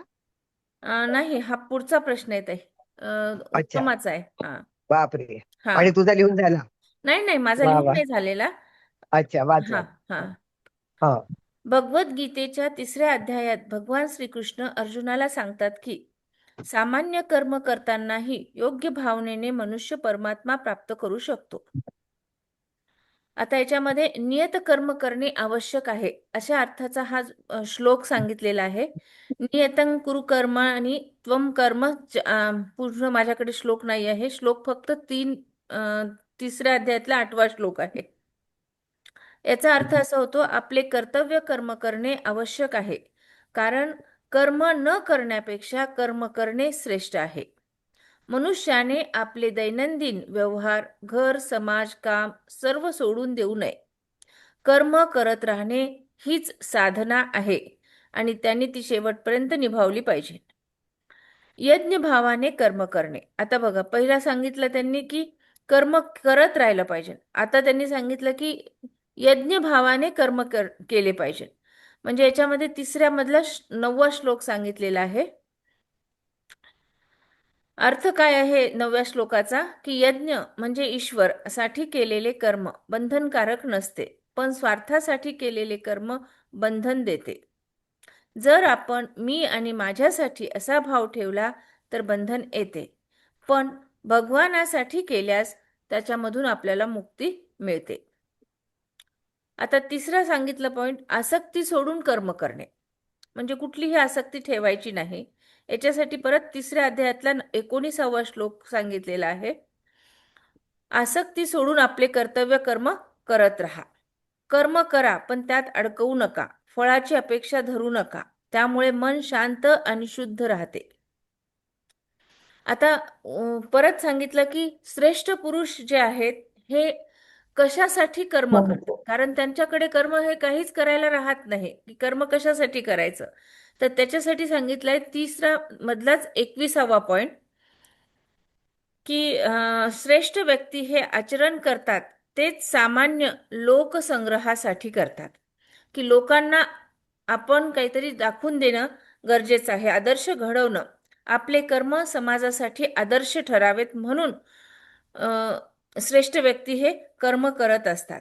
म्हणून कर्तव्य पार पाडणे म्हणजे समाजसेवा देखील आहे. आता नंतरचं सांगितलं की जे काही आपण कर्म करतो ते आपण भगवानाला अर्पण करणे आवश्यक आहे. याच्यासाठी 3 मधला 30वा श्लोक सांगितलेला आहे. सर्व कर्म माझ्यावर भगवानावर अर्पण करून कर. मी करतो हा अहंकार सोडून दे. भगवानासाठी करतो हा भाव ठेव. म्हणजे थोडक्यात बरं का. आता नंतरचा श्लोक सांगितलाय 3:27. अज्ञानामुळे मनुष्य चुकतो. प्रकृते क्रियमानाने. सर्व कर्म प्रकृतीद्वारे होत असतात. आपण कोणीच त्यामध्ये काही करत नाही. पण अज्ञानामुळे मनुष्य स्वतः करतो, मी करतो असं करतो आणि स्वतःलाच तो करता समजतो. अहंकारामुळे बंधन निर्माण होते. हे समजणे आवश्यक आहे की आपण साधन आहोत. फक्त की आपल्यामुळे फक्त ती परिस्थिती झालेली आहे तशी, पण आपण करणारे कोणीच नाही आहोत. याच्यामध्ये सांगितलं की शास्त्रानुसार निष्काम भावाने आसक्ती सोडून आणि ईश्वरार्पण बुद्धीने केलेले सर्वसाधारण कर्मच कर्मयोग बनते. अशा प्रकारे कर्म केल्याने मन शुद्ध होते आणि शेवटी भगवान प्राप्ती होती. जे आपल्याला त्यांनी विचारलं की प्रश्नाचं उत्तर काय सांगितलं, प्रश्न काय होतं विचारला होता की ह्या सगळ्या कर्म करून आपल्याला भगवान प्राप्ती होती का? तर शेवटी काय सांगितलं की हे सगळे कर्म करून भगवंताची प्राप्ती ही होती. असा हा प्रश्न विचारलेला आहे आपल्याला. तर एवढे सगळे प्रश्नाचे त्याच्यामध्ये श्लोक आपल्याला लिहायचे आहेत. अपेक्षित आहेत. हो, हा. कमीत कमी 4, 5 किंवा 5 पेक्षा जास्त जास्त श्लोक श्लोक येऊ आवश्यक. शकतात. बरोबर. उत्तमाला आणि पुढच्या अवघड त्याचं आहेत 5 परीक्षा. पेज उत्तर होते ताई. 5 श्लोकाचं एक पेज जरी धरलं हा, तरी 5 पेज. हा. बरोबर. दोन पेज भरतात. हो, 1 पेज तरी नक्कीच भरते पुढच्या त्या श्लोकाचं. चालेल. थांबायचं मग आता आपण इथे. हो हो ताई. हो. हो, आज बऱ्यापैकी प्रश्नाची उत्तर शोधलेत आपण. आता हो, हो. उद्या 10 जणी कोण कोण आहेत नावं नाही दिलेले, तर नावं द्या सर्वांनी. मी दिलंय आणि ताई माझा 19वा